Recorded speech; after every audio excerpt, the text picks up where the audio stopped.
Hey, shh. Calm down. The show is about to start. Reese on the radio. Turn it up. Turn it up low. Turn it up loud. It's like a dream come true. Turn on your radio. Reese is on the radio. Yo, let's get it. Due to the nature of this program, discretion does not exist. It's Reese on the radio. Right now on WTIC News Talk 1080. Yeah! The day has finally come! And we're ready to rock and roll! You scallywags, nutmeggers, conversationalists, and baby boy, you haters!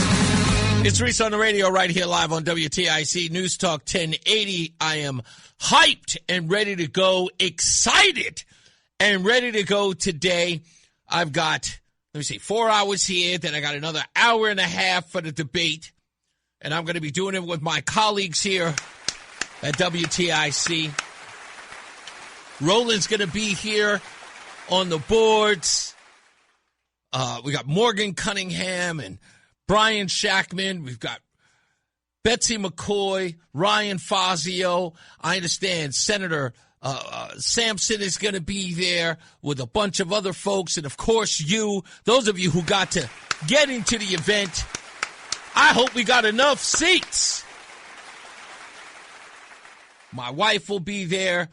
I hope she is not out shopping looking for a new outfit. I'm going to have to stop going to events, Roland, because every time somebody invites me somewhere, the first thing Roseanne wants to do is buy a new outfit. I'm like, what outfit you wore last time? She goes, no, I can't let these people see me in the same thing.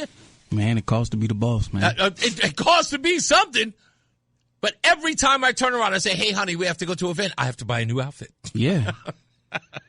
You can't, when you're of the status of you, you can't get caught slipping, my boy. No, I cannot. You're absolutely right.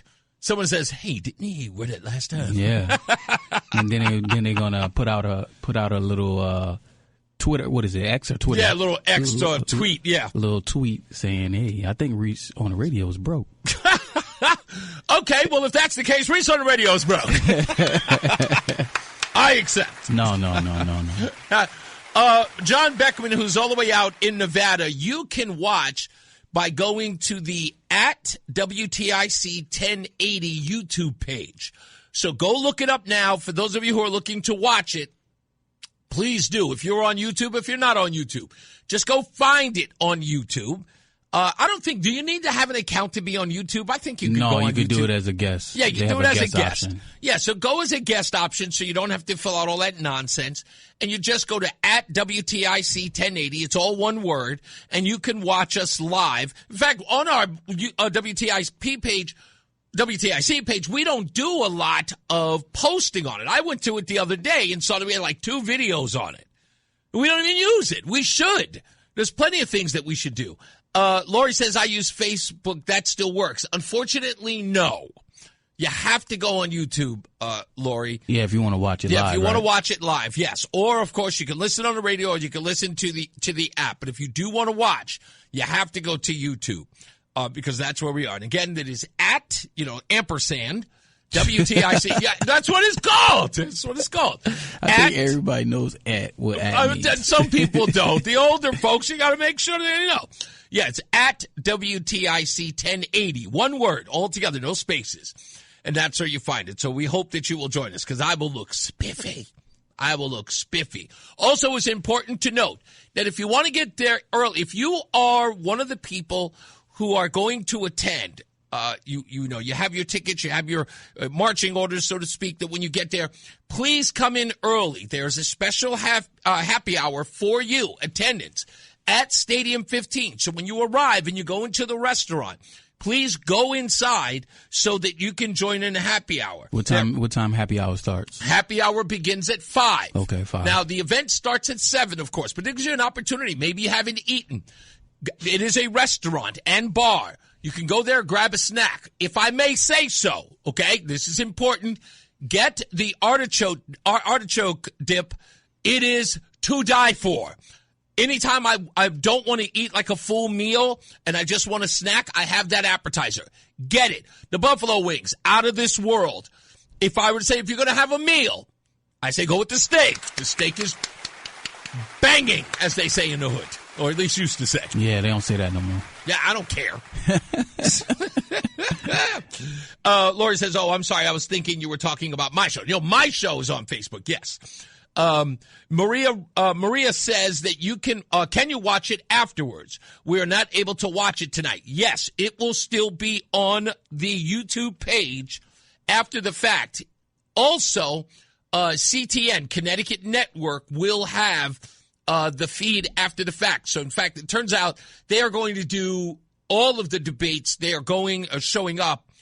If not to them, they are getting the video of every debate that's happening between the candidates, which in this case I hear is only Betsy and Ryan, because Aaron Stewart has opted to drop out of any debate, or not participate, I should say, in any debate. So yeah, you can do that. John Baker says, I already started my happy hour. It's way too early, buddy. Way too early. Especially for you, my friend. You're 3 hours behind. It's 11. You can't drink now. At least not normal people. You shouldn't drink now. So I'm excited. This is a big deal for me because, look, I've been an idea guy for other radio shows. Reese, we're doing this. Give me some taglines. I'll write some taglines. I'll write some promo stuff, things like that. Not that I've never been an idea guy. I am an idea guy. I have plenty of ideas that I do right here on the show. This is the first time I was ever able to implement one with the station, and I mean this from the bottom of my heart. They did not, they didn't even give me a, you got three heads kind of look. They said, absolutely, let's do it. This sounds like a great idea. They jumped on, they're doing all, and poor Joey Burgoyne and Janine Lee, I got to say to both of them, because they have, I have run them rugged, Roland. Have I not been doing this? I have run them ragged doing this.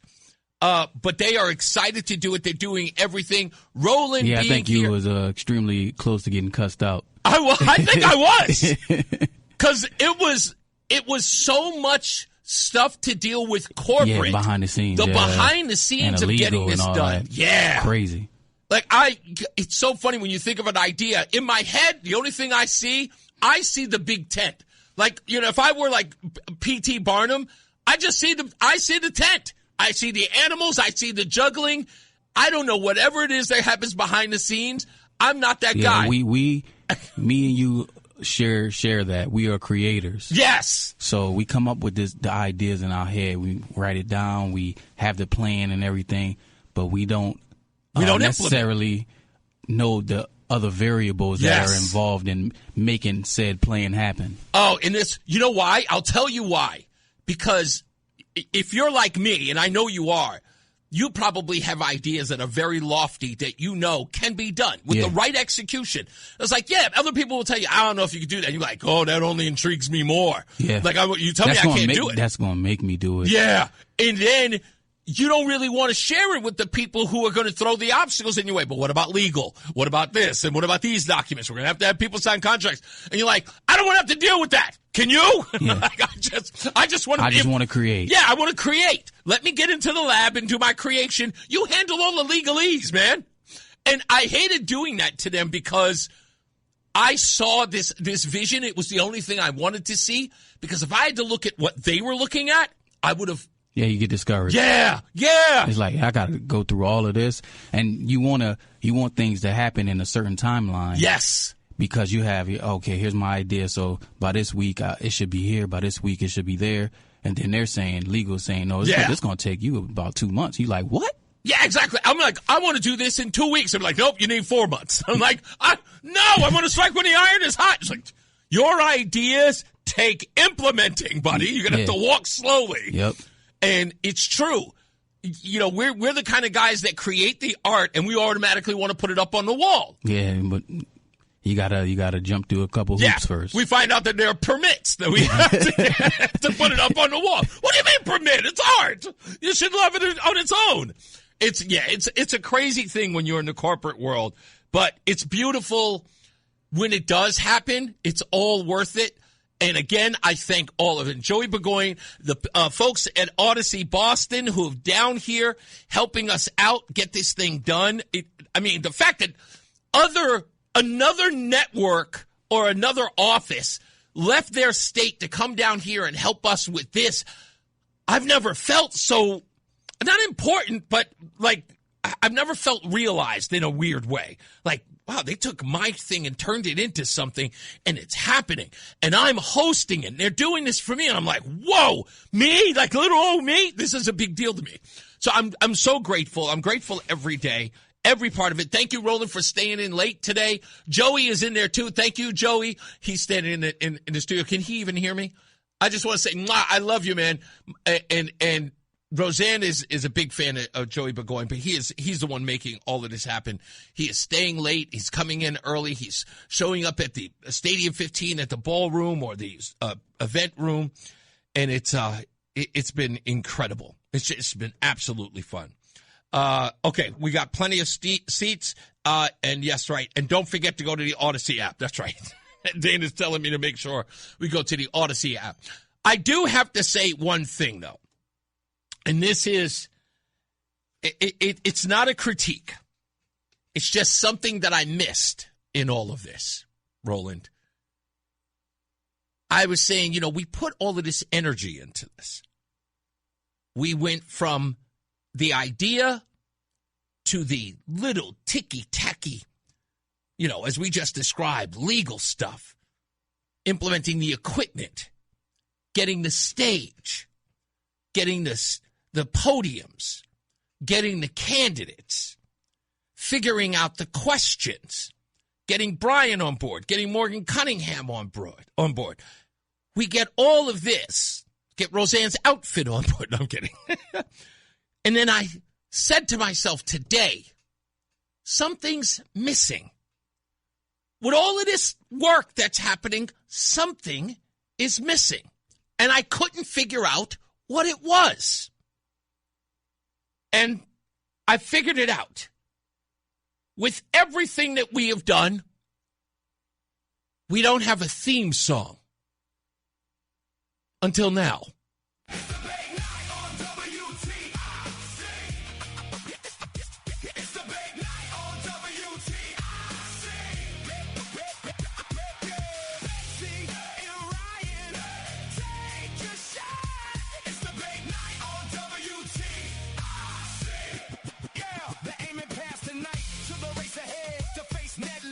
When the votes are red, each answer lands, each word can swing. A minute can shake the whole damn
Brought to you by AARP Connecticut.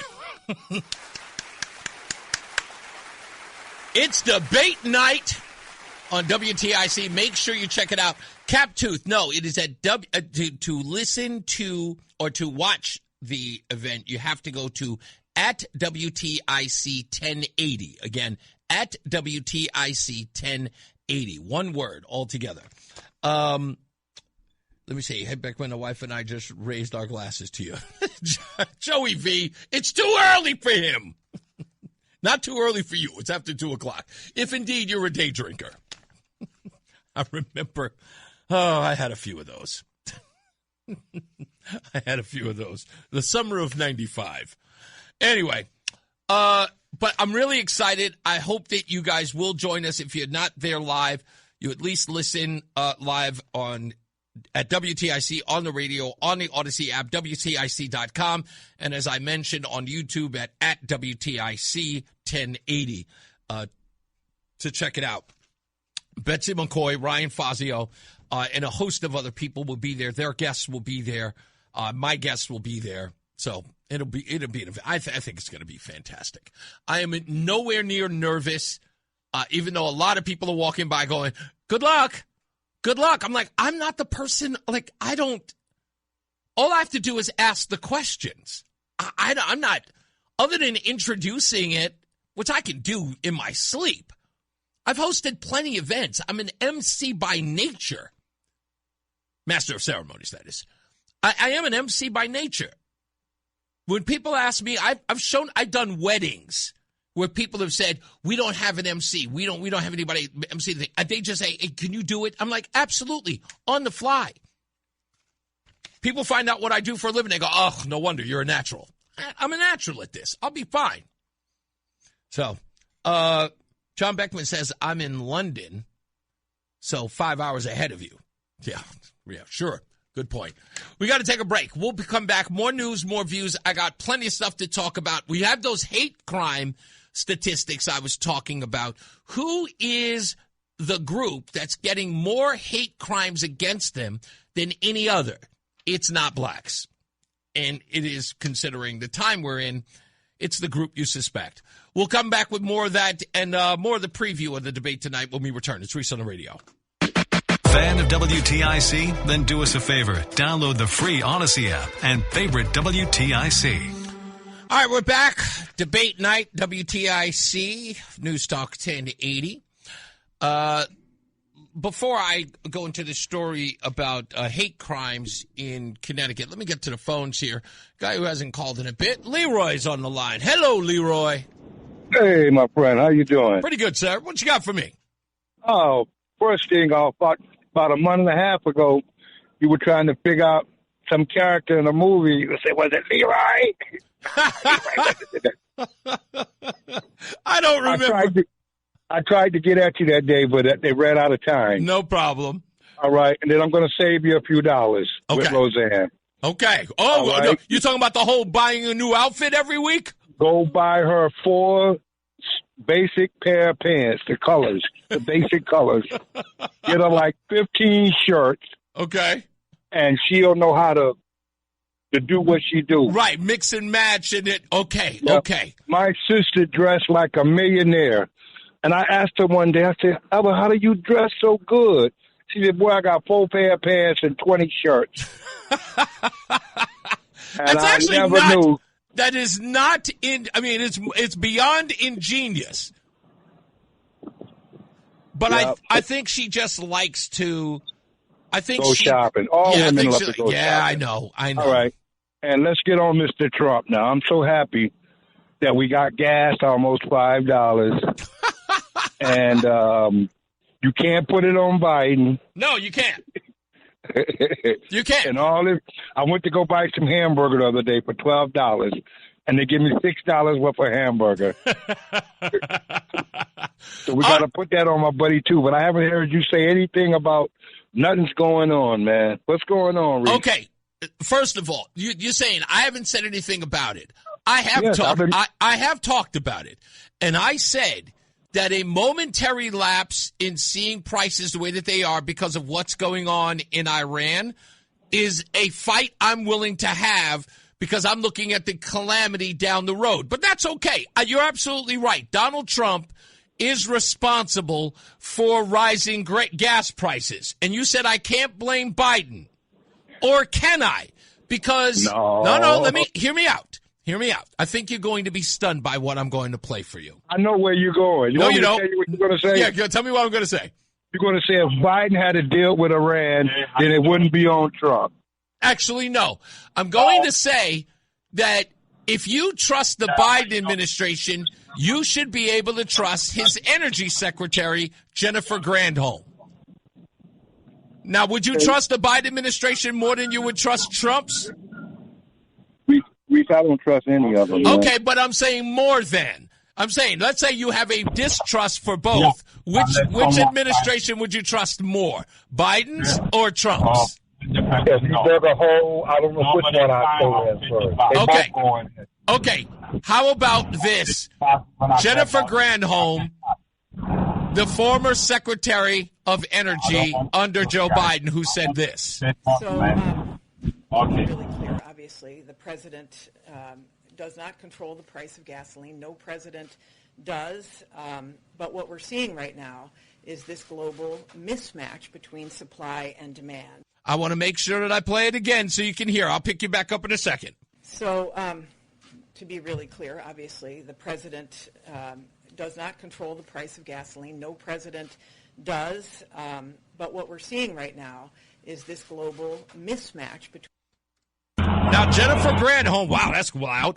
Jennifer Granholm said, the energy secretary says, the president does not control the price of gas. No president ever does. Now, but he makes situations to make things happen. You don't control it. He put us in situations that make things. I know it's a global mind. Well, Leroy, it's a little loud, but it's going to come off on the air badly. But I appreciate it nonetheless. I'd rather listen to Jennifer Granholm in this because she makes my case for me. But God bless you, brother. Have a good day. You got it. I just knew. I don't even know why. I had that audio just sitting around waiting. So, to be really clear, obviously, the president does not control the price of gasoline. No president does. I'm just saying. I filled up this morning, paid $5.63 a gallon, ended up being $130 to fill the tank. Outrageous, John Beckman said. You live in Nevada. That's Nevada. You might as well be California. You know the drill. That's because you won't drill for any gas on the West Coast. Sokolowski says, sorry, Reese. No more wars. President is on the brink of World War III. So come on. Sokolowski, stop it. You've never been that ridiculous. That's not even your style. That's not even your style. But if you're listening to Tucker Carlson, stop it. Stop it. Sokolowski, you know I love you, buddy. Stop it. Anyway, I want to get to this story now. Connecticut lawmakers and Ned Lamont are ordering a review of the state's hate crime penalties because the numbers keep climbing. Hate crimes have jumped, or at least the charges have jumped from 87 in 2021 to 130 in 2024. That's nearly a 50% increase. The state police reported 103 hate incidents last year. That's up from 75 3 years earlier. The group seeing the sharpest and most disproportionate rise, you know it, Lori knew it, Jewish people. According to FBI data, there were 34 hate crimes targeting Jews in Connecticut in 2024, more than any other single category, including 27 against black residents. Jews make up just 3.4% of the state's population. Yet, per person, the rate is over 3 times higher than black residents. Gay men were the next at 8 incidents. There was only 1 against Muslims. I'll get into why that is in a minute. Anti-Semitic incidents tracked by the Anti-Defamation League exploded in from 24 in 2000 to 159 in 2024. a more than six-fold surge even after a slight dip last year. The new bill consolidates Connecticut's scattered hate crimes law into a clear section so police and prosecutors can enforce them more easily. It also directs the Sentencing Commission to review penalties and recommend changes. Some may need to be tougher, they say. Officials say the goal is simple. Make sure the punishment actually fits the crime when hate is the motive. Now listen. Several questions have to come to mind here. One, why would there be hate crimes against Jews in Connecticut? The overwhelmingly blue Connecticut. Second question, where are these abuses or crimes taking place? I would venture college campuses. Yeah, you would too. Mm-hmm. And third, are we really seriously going to believe that they will make penalties harder for the core base of the Democrat Party in Connecticut? It's not Republicans hating on Jews, folks. It isn't. It ain't the MAGA base in Connecticut hating on Jews. The Jews in Connecticut know who's hating on them. They know where they are. They know where they go. That's right. The Jews know exactly in the state where to go to find hate against them. And it's in the intelligentsia. You know it. I know it. Everybody knows it. Oh, and don't forget the black community, too. I mean, they're right up there with them. They do the bidding of their white overlords. Hating the Jews comes natural to them. Isn't it interesting with all of the promoting of Islamophobia that we hear every day? Islamophobia, Islamophobia. September 11th, Islamophobia. And the Jews in Connecticut, a place that when I was growing up, Connecticut that is, a place that when I was growing up, everyone told us the Jews were moving to. Yeah. Greenwich. Darien. Yeah. They all made their money and moved up to Greenwich, right? How do I know? Ex-wife. Family in Greenwich. Homes in Greenwich. Jews. And here we are seeing an uptick in Jewish hate. Right here. In one of the bluest states in the region, that seems crazy. And now they're talking about prosecuting those who hate on Jews, which would be their Democrat base. Now, what do you think is going to happen if the legislature actually makes the penalty harsher or prosecutors start sending their base to prison longer? Now, you would probably say in your head, it was like, well, Reese, they're standing up. They don't care if those people are Democrats or voting Democrats or the bloc of their party who will more than likely bring out the young vote. It doesn't matter. They will definitely step up when there is hatred against a group of people. I say bull. I say nonsense. I say they'll never pull the trigger on it. I am positive that one of these groups will come out and say, oh, you want to give us longer prison sentences? Yeah, somebody might not want to be reelected. Huh? You know exactly who these people are. You better get back to raising the amount of attacks on black people. All right? Get them out there. Pull one of the Southern Poverty Law Center moves out there. Start paying for the racism against black people so you can protect those Jew haters. That's what you better do. Because you're never going to lock up your core audience. You're never going to lock up your core voter base. Never. Never. You can't and you won't. And I'd be stunned if that legislation ever sees the light of day. Somebody's going to whisper in the background, yeah, we can't afford that. Really? You know you can't. You got the Working Families Party, Communist Party of America. All those people hate Jews. You really think you're going to get rid of that party line vote? I don't know. Who you kidding? We'll be back. More news, more views when we return. It's Reese on the Radio. It's Reese on the Radio on News Talk 1080 WTIC. Yeah, we are back. Plenty of news and plenty of views coming up on the program. Let's hit the phones real quick. Christine is in Burlington?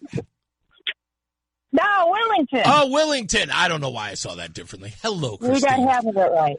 So, first of all, they're always going to come after the Jews, and they're going to come after the Christians next. That's right. That's spiritual. But what I want to say is two human beings' worst qualities, in my opinion, are we're ungrateful and impatient. And years ago, a nutritionist told me this story. I've carried it throughout my life. Something like the Titanic that was so big, when they said stop the ship, it took a while for something that size to stop and then go back in reverse. Yeah. We are so impatient with this whole gas thing and all that, wringing our hands. Oh. That's exactly what's going on, the same as it was years ago when Moses, God took them out of Egypt, and they started whining, oh, this manna, oh, this meat. It's the same thing.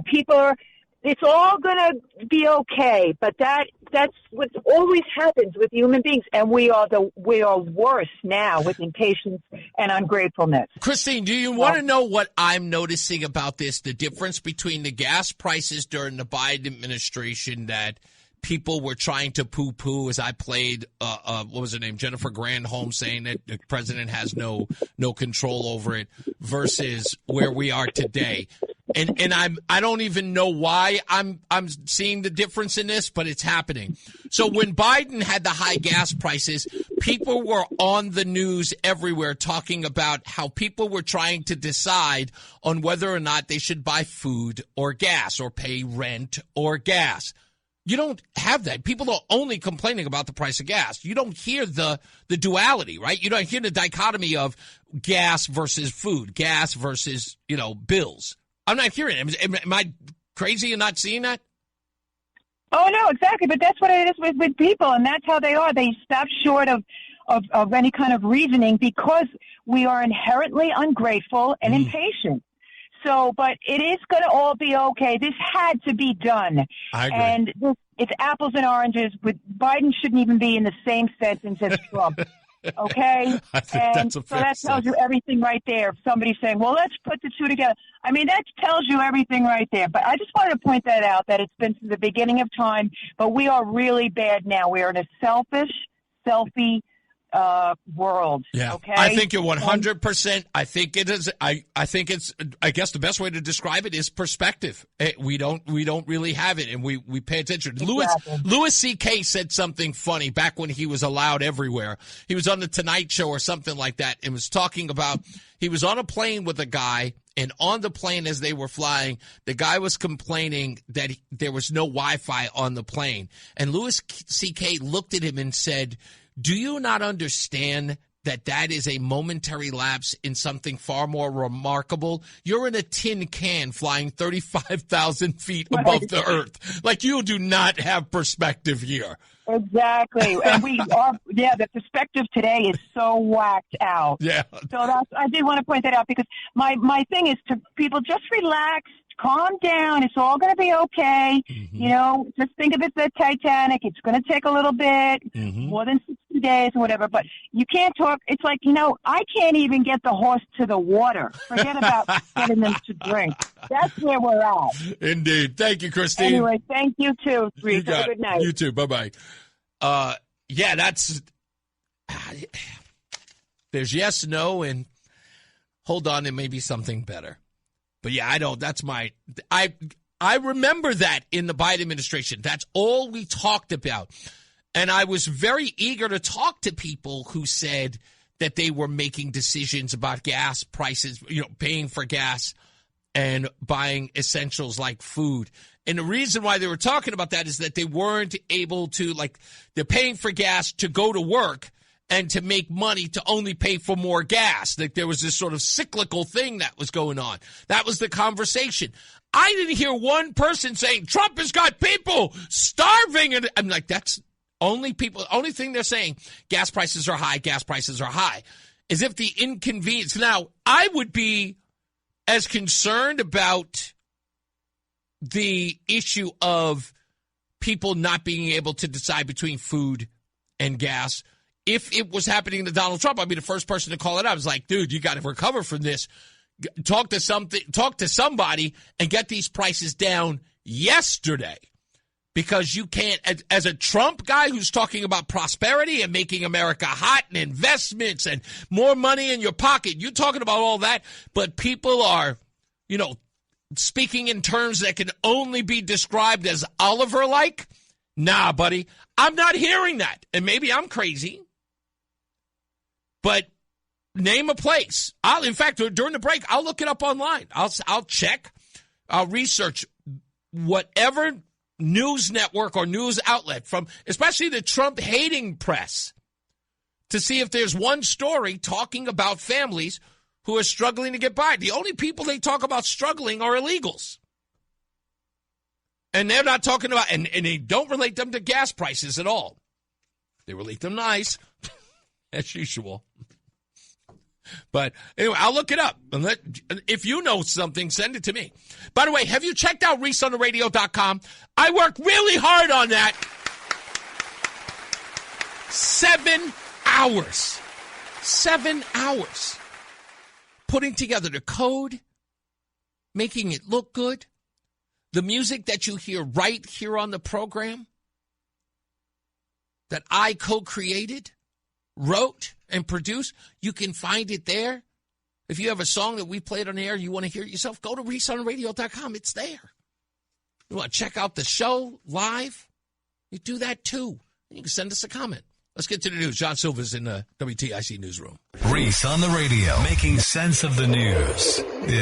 Even when it makes no sense at all. Now on WTIC News Talk 1080. Speaking of Donald Trump, I'll get in a little deeper on this in a minute. But I just listening to Aaron Stewart's ad that just played right before we got back on the air. And Jeff asked a good question at ReeseOnTheRadio.com. He says, not sure if anyone asked, but what do you think the gas prices would be if Kamala Harris was the president? And this is a good question. But not so much about Kamala Harris. It's about Connecticut. Think for a second, folks. While Leroy here is calling me saying, hey, say something about your buddy. Say something about Donald Trump. What do you think? In keeping with Jeff's question, what do you think the rate of your gas prices would be, oil prices would be today if Kamala Harris were to get the nomination? In essence, a second Joe Biden, fourth Barack Obama term. What do you think gas prices would have been under them? What do you think those? And again, I want you to consider the state of Connecticut when you think about that. Think really hard. This public benefits charge is not necessary on your bill. You know it isn't. What does it pay for? It used to be important to pay for people who couldn't afford their own bill. And that is a problem in and of itself with the governor, right? We have to make sure that people can take care of themselves. But why? How's he doing it? By spreading the wealth around, making you pay for their, inability to pay. They don't have a job. They don't have the education for a good job. There aren't any good jobs here because those jobs have shipped out, right? So all of that is happening on the current administration's watch. The administration, I might add, cannot stand the current administration in the White House, right? Runs complete opposition to it. Why? Because they think they're more moral. They think they have your fiscal house in order, or at least they wish to. They're the ones who are taxing you to death right here in the state. And guess what? Kamala Harris would be running the country just the way Ned Lamont is running Connecticut. Why? Because they're all aligned with each other. They would be running the greenhouse scam all through the country, paying for it with your backbone. So while you sit up here and criticize the $4 or $5 you're paying here in gas because we're at war in Iran, which again is coming to a close, the blockade is, the blockade is doing what? Doing well? Doing poorly? It's doing well, right?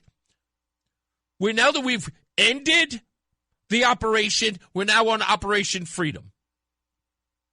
We know that the deal may indeed come, but Iran is out of the game. The Ayatollah is in hiding. Right now, they're a rogue nation, and the United States hasn't put a boot on the ground. But that being said, again, what would it be like if Ned Lamont were the president of the country? Well, how do you think he would run it? Use this state as a clear example of what it would be like. Please tell me that you have more confidence in Ned Lamont than you do Donald Trump in all of this. Please tell me. Even the left doesn't. Even liberals in this state don't. Can you imagine a public benefit charge across the country? That's what Ned would do. That's what his chief of staff would do. That's what every one of the leftists on in his camp would implement in a heartbeat. Raising taxes on millionaires and billionaires, that's who they are. Who do you think would be in his cabinet? John Larson? Martin Looney? Bob Duff? That's right, Bob Duff. A gay porn book in every library. That's right.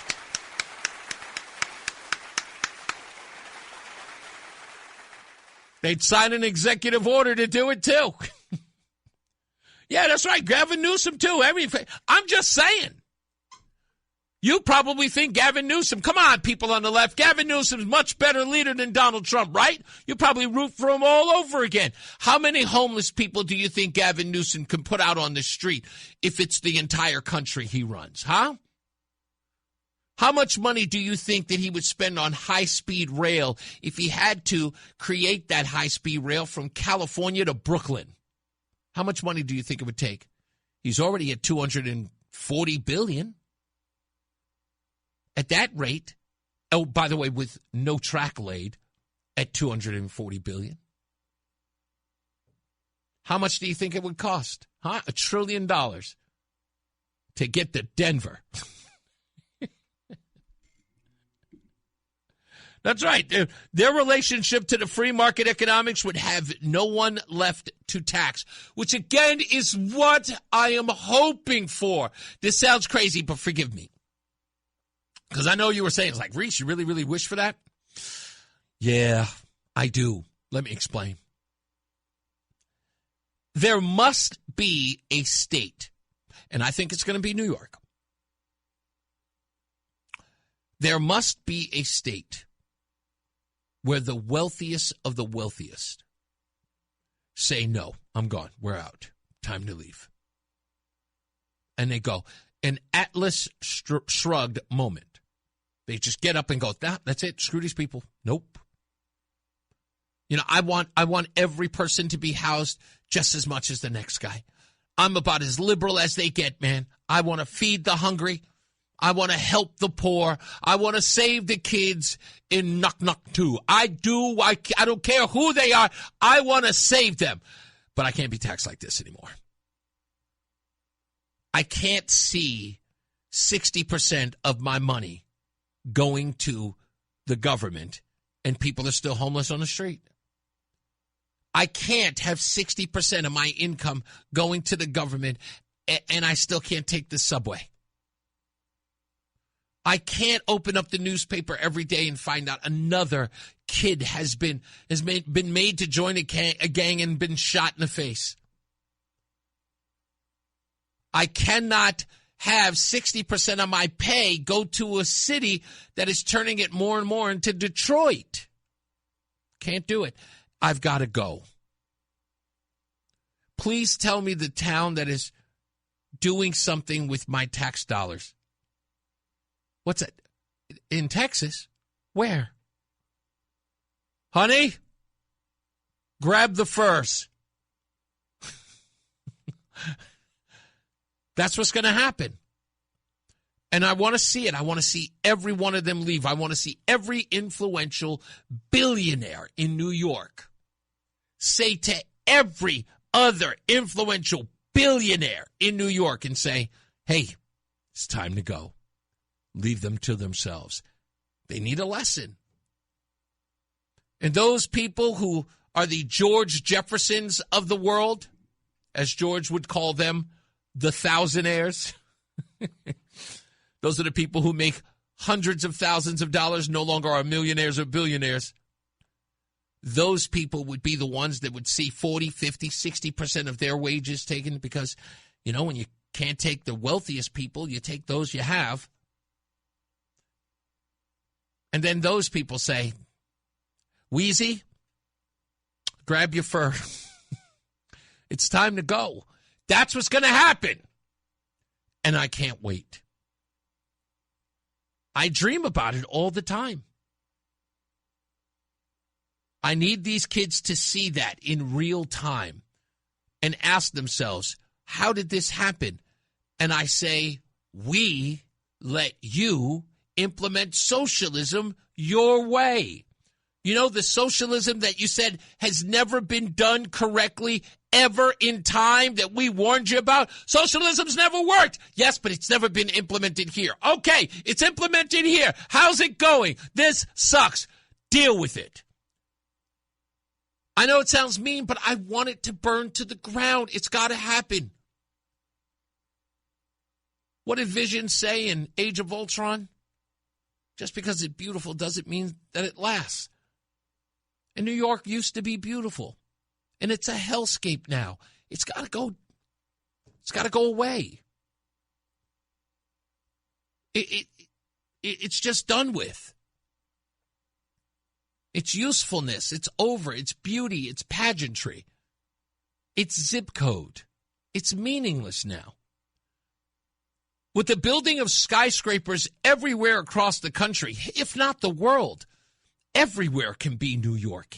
Anywhere can be New York. Come on, that's what Frank Sinatra said. If I can make it here, I can make it anywhere. Same thing goes for New York. If I can make a New York here, I can make it anywhere. Hell, I can make it in Kansas. Every place is someplace. People live there. I say to myself all the time, how do people live in Buffalo? They get lake effect snow. It starts snowing in August out there. How do they live there? And they will tell you, I love it. How do you live in Green Bay, Wisconsin? They go, I love it there. But the snow and the cold, it's like sub-degree temperature. How do you do it? Oh, it's the best, they tell me. They do. They live in it. And they couldn't think of it. To them, the Empire State Building is Lambeau Field, man. And they love it. And they never leave. New York could be anywhere you want it to be. I'm still trying to figure out how people live in Indianapolis. I've been there. It's really, really not a place to be. But they love it. They do. And they'll never leave. So some people, some places just have to go. Just erase that zip code. We do that here in the United States. A town becomes so absolutely obsolete, they just erase it out of the zip code book. It's gone. What was that movie called with Frances McDormand, where she becomes it's called Nomad. The opening line in the movie is this caption on the screen talking about the town that her fictional character is from. And the reason why she ended up living in her van was because the town, after the recession, was so bad that the zip code was wiped off the map. It no longer existed. That's going to have to happen to New York. You don't see the progression? Like the mayors, we had Giuliani, which now you guys have made a laughingstock, right? That guy's a clown to you. But imagine what it was. When Giuliani came in, it was a ish hole. Before Giuliani was there under Mayor Dinkins, because you had to have a black mayor. You had to have him. It was absolute horror to live in New York under Dinkins. Racial tension, blight, the whole 9 yards. No confidence. Giuliani comes in, law and order. Beautifies 42nd Street, which was a drug den, a porn strip, prostitution, drugs, fake IDs, the whole nine. Criminal alley. Beautifies it. And the community hated it when he did it. He made it all Disney. He made it all corporate. I want the old 42nd Street back. You mean the crime, the drugs, the violence? Yeah, it was authentic then. Animals, all of you. And then Giuliani's gone, and he does the biggest mistake ever. He gives it to Bloomberg, and then Bloomberg does the one thing that I know is going to turn the whole city around. He starts managing big gulps. They don't even have 7-Elevens. He starts managing big gulps. The consumption of big gulps, I knew it was going downhill ever since then. Can't smoke in Times Square. Just smoking. Can't smoke in the street. Overregulation goes from him to de Blasio to Eric Adams. And now look what you got now. As Roseanne calls him, moron calmed on me. You got to burn it down. I mean that figuratively. It's just got to go away. They don't like it anymore. It isn't what it used to be. I know I hear people all the time say, hey, I'm going to New York, man, for vacation. Good luck. Good luck. Bubble wrap your kids. Yeah, have that thing, it's like the big giant plastic bubble that they put you in where you can walk on the lake with, or they run into each other and bounce off. You got to put your kid in one of those things. Good luck. Yeah, that's what it's turned into. That's what it is. I feel bad. She calls him Mad Money. But yeah, it's got to be over. You have to get rid of it. Let me go to I'll take Bob. Bob. Hello, Bob. How are you? Reese, how you doing, buddy? Great show. Thank you, man. Hey, I don't know if you have ever heard this, but you watch the TV and you have these commercials for Eversource. Yeah, yeah. And at the end of the commercial, it says, this commercial is paid for by the public energy charge on your electric bill. Oh, the public benefit charge on your electric bill. That's the one. Yep. That's insanity. I've got a great story about that I'm going to talk about later on in the show because, one of the green energy companies that was involved with your tax dollars, your rate pay, actually has now gone bankrupt, and there's a big scandal behind it. Wow, that's crazy. Yep. So, and the other one, too, is talk about double taxation. Yeah. Okay? So we have to, every 2 years, we have to take our cars to emissions in Connecticut. Okay. Okay? Well, when you register your car, you have to pay another clean air fee. What? Yes. Even though you're getting your emissions checked, and that is a fee. Right. You have to pay clean air fee with your registration. How much is the clean air fee? I'm keeping mine in Texas. I don't remember. I'm sorry. No, it's okay. It's okay. Now that I know, then I'll definitely look it up.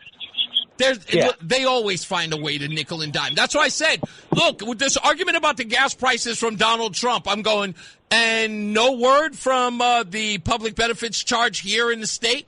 And we're talking about a good third of your overall bill is going to stuff that you're not using?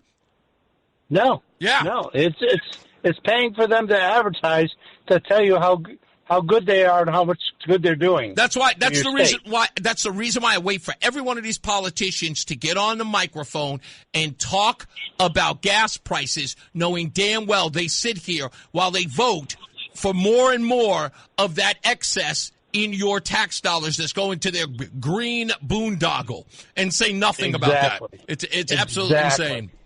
Thank you, buddy. Bob, I appreciate you. All right, Reese, thanks, buddy. You got it, man. God bless you and all. I know that you need that.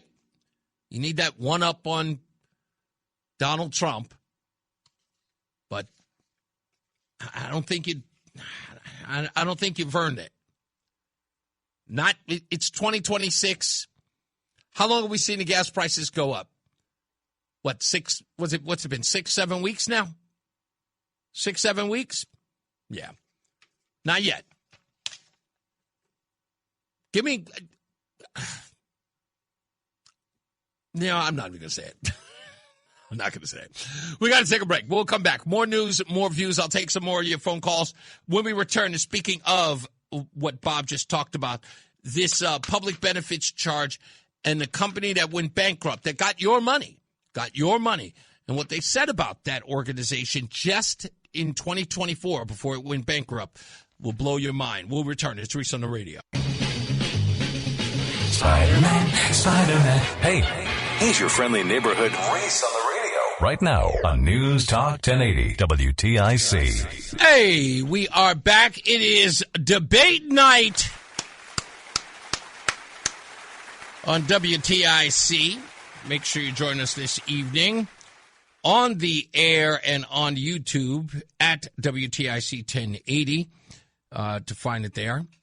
And, yeah. It's a whole bunch of stuff going on tonight. Betsy McCoy, Ryan Fazio, both of them will be there, as will Morgan Cunningham and Brian Shackman, myself, and the team, WTIC. So it'll be fun. It'll be at least, I want to say, about 160 people in the crowd.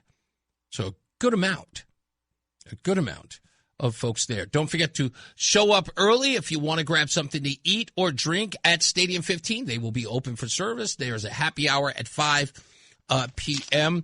I haven't heard from Dana, but he's trying, at least, well, we'll find out about it. See if he can actually set something up. He said he would let me know. But he would love for you to come and check out the place and see if it will be someplace you might be interested in coming to on your own. And Stadium 15 is a great place.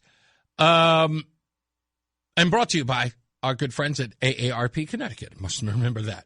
So every Eversource and United Illuminating customer pays what's called a public benefits charge. You know it. Everybody on the God's green earth in Connecticut knows about it. Statewide, the charge now tops about $1 billion a year. That's up sharply from the $450 million just 5 years ago. Eversource alone collects up to $800 million annually from its customers for these mandated programs. Out of that, the Connecticut Green Bank receives approximately $24 to $26 million per year in ratepayer funding. That's the slice dedicated to its clean energy and efficiency work. It's not the entire public benefits charge, but it's real money. Mandatory charges on every bill used to make loans, offer incentives, and partner with private companies. The question that everyone is asking lately is, how many of those Green Bank partners are failing or going bankrupt? Well, the answer so far primarily is just one, and it's a company called Posigen. Posigen is a residential solar leasing company focused on low to moderate income households. It was a flagship partner in the Connecticut Green Bank Solar for All program from 2015 to 2021. The Green Bank loaned Posigen roughly $56 million across multiple facilities.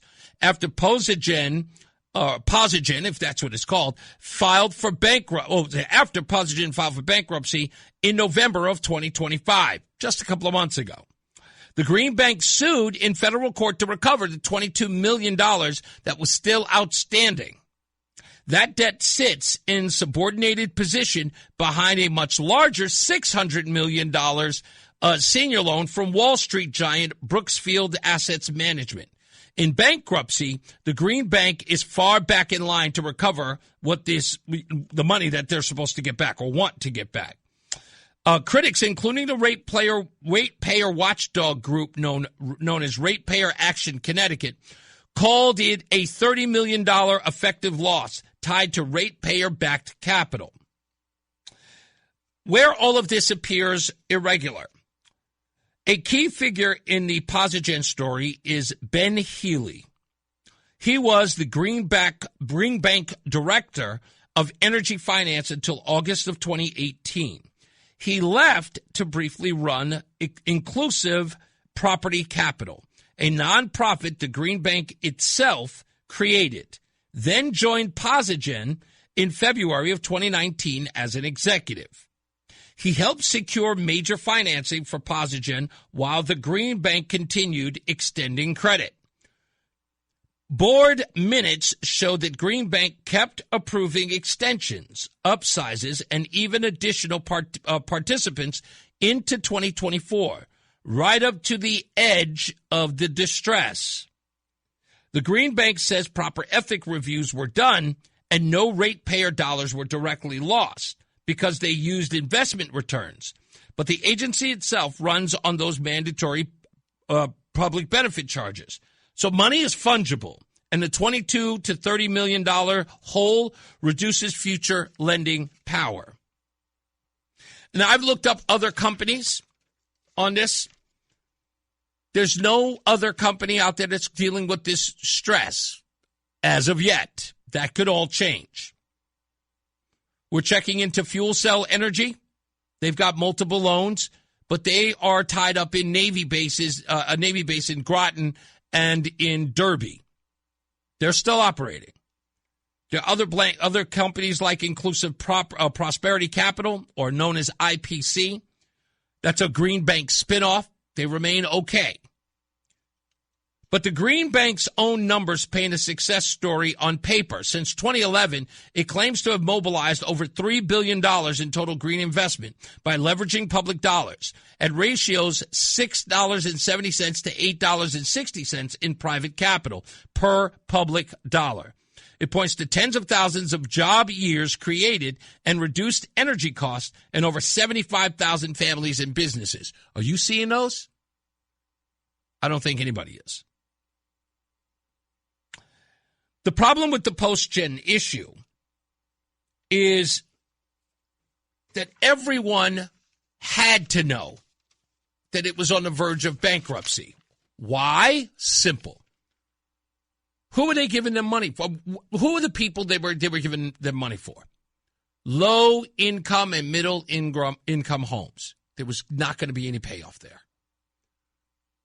You have to sell a product. You're selling it for dirt cheap. And you're being funded. How can you exist? You don't really sell anything. You practically give it away. You don't survive unless you follow the market. And charitable organizations only do so well if they keep receiving charity. And this is a business receiving charitable donations, if you will, through the Connecticut Green Bank. To do what? To promote more green energy in homes. And I've talked to plenty of people about this, especially I have a good friend of ours who used to do this, who used to be in sales for solar panels. And he would say often that he would go to these families who could afford solar panels. And he used that term, could afford solar panels. And he would look at their numbers of what their bills were for electric versus going into solar. And he would notice that there would be a net loss for them to go into solar and leave energy. And he would tell them right off the bat. His bosses, on the other hand, would yell at him because they would say leaving money on the table. But he could not ethically get somebody to leave the grid and go on to solar only for those folks to spend more money. You're probably asking yourself, spend more money? I thought it was supposed to save you money. No. And anybody who has solar panels, by the way, they say it to me all the time. They go, no, it is. Yes, after you've paid it off. Once you've paid it off, sure, you start saving money. But how long down the road is that? How much is a solar panel on your home? At least, like, in order for your house to be sustainable, how much does it cost? It's the price of a car in some cases. It is a car payment.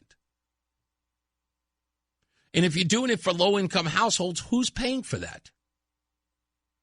Who is? That's the part I don't understand. Jim has been on hold for a while. How you doing, Jim? That's debatable. I'll tell you what. That's the whole premise of your show. You got to debate, right? That's right. I'll tell you what. Every home in America draws energy on any appliance that could be off. That's right.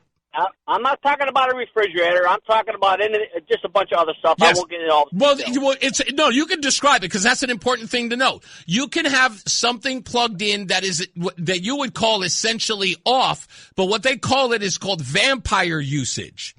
Yes, that's correct. It's ghost power. Right. And that makes your meter spin, and I'd like to know how much Eversource gets on that, because I know they have to track it because the meter does it. That's right. And the point I'm trying to make is that alone can be stopped by a couple of simple devices, which you used to be able to get. Right. And you no longer can get. So unless you're in the field, and I'm not in the field, so I'm not going to try to explain it. Right. The point I'm trying to make is you could save the consumer right there by providing that source to those people. Yeah. To me or you or anybody else. Yeah, I almost feel like I have to go through the house and unplug everything every day, right? And right. Well, no, even that doesn't work. But you've got to plug it now. Years ago, it used to be plug it into a strip. Right. Turn the strip off at night. And that doesn't solve the problem 100% either. The point I'm trying to make is that's an easy fix for a $4 part, and I'm not sure what it is. Right. And of course, there's engineering behind, but also it was an old school thing. Right. And yet that's an easy thing nobody has to do. Interesting. I will look into that. The other thing I'm sorry, go ahead. No, I'm saying I'm going to look into that. But go ahead, what was your other point? Now, the other point is, which I wanted to open up, was real simple. I want every single politician right now screaming about socialism being done the right way in this country. So just run down to Cuba, because you're going to have an opportunity to do it very soon, because there's going to be a deal made with Cuba. Right. And American business and finance is going to roll in there. I want every single politician to get down there and fix Cuba. Fix it. Yeah. Show me how you're going to do it. Because we've got Cuba in New York concerning rent. Sure do. We've got Cuba in California for across a variety of subjects. Yeah. And we go on and on with it. But the bottom line is, go down there. Show me where I'm wrong and how it works. And then tell me you can fix it in Cuba. Or just, I would say, build off what they already have. You know what I mean? and then, yes, that's true. And the last thing, if I might. Yeah. Mondani screams and hollers about landlords not fixing their buildings. He wants to take them over. Somebody should tell Mondani that, hey, listen, buddy, New York's got 8,000 empty apartments they can't fix. Yep. They can't fix them. But they want to establish those rules to private landlords who can't afford to fix them because they can't get a rent, and then tell me that the city of New York's going to come in and fix the problem for them. They can't fix their own property. That's right. In any way, shape, or form. You want to help? You want to help? Do what you do with everybody else. Why don't you give them some money? Hey, I hope that he gets what he wants when they take over properties that the landlord no longer wants to lower the rates on. They just commandeer them, like seizing production, the means of production like he claims. I hope the city takes every one of those places on, because then we will definitely see escape from New York. 17 or 18,000 empty rentals in New York, yeah, owned by three different sets of people. Yeah. Right? Why? Exactly. You can't even expand on it. Exactly. Thank you, buddy. Thank you. You got it. Let's take a break. We'll be back. More news, more views when we return. It's Debate Night on WTIC. We'll return. It's Reese on the radio. It's Reese on the radio on News Talk 1080 WTIC. All right. We are going to be doing the second half of the show in a little bit. We've got a whole bunch of stuff to get into. As I said, it's Debate Night on WTIC. We'll preview that as well.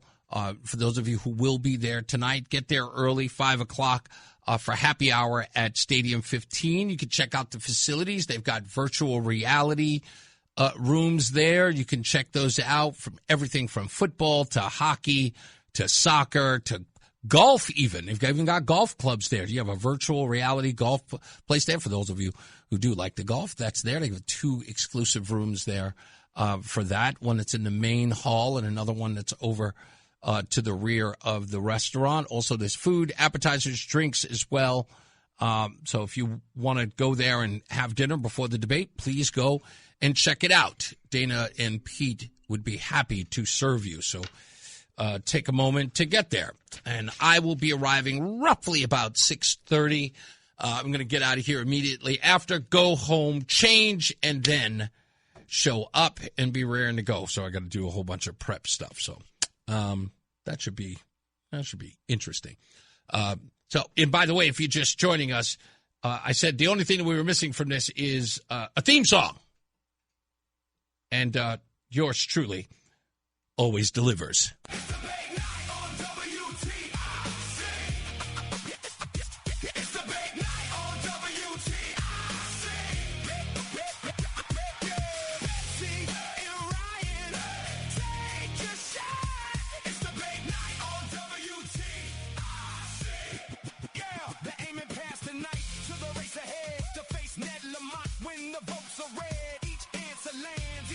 Swing, a minute can shake the whole damn thing. From Texas to school to what comes next. They want that room to feel that text. The cameras roll, the stakes stay high. No sleep, walking down, no easy lie. If you want that seat, you earn that night. You stand on facts, you stand upright.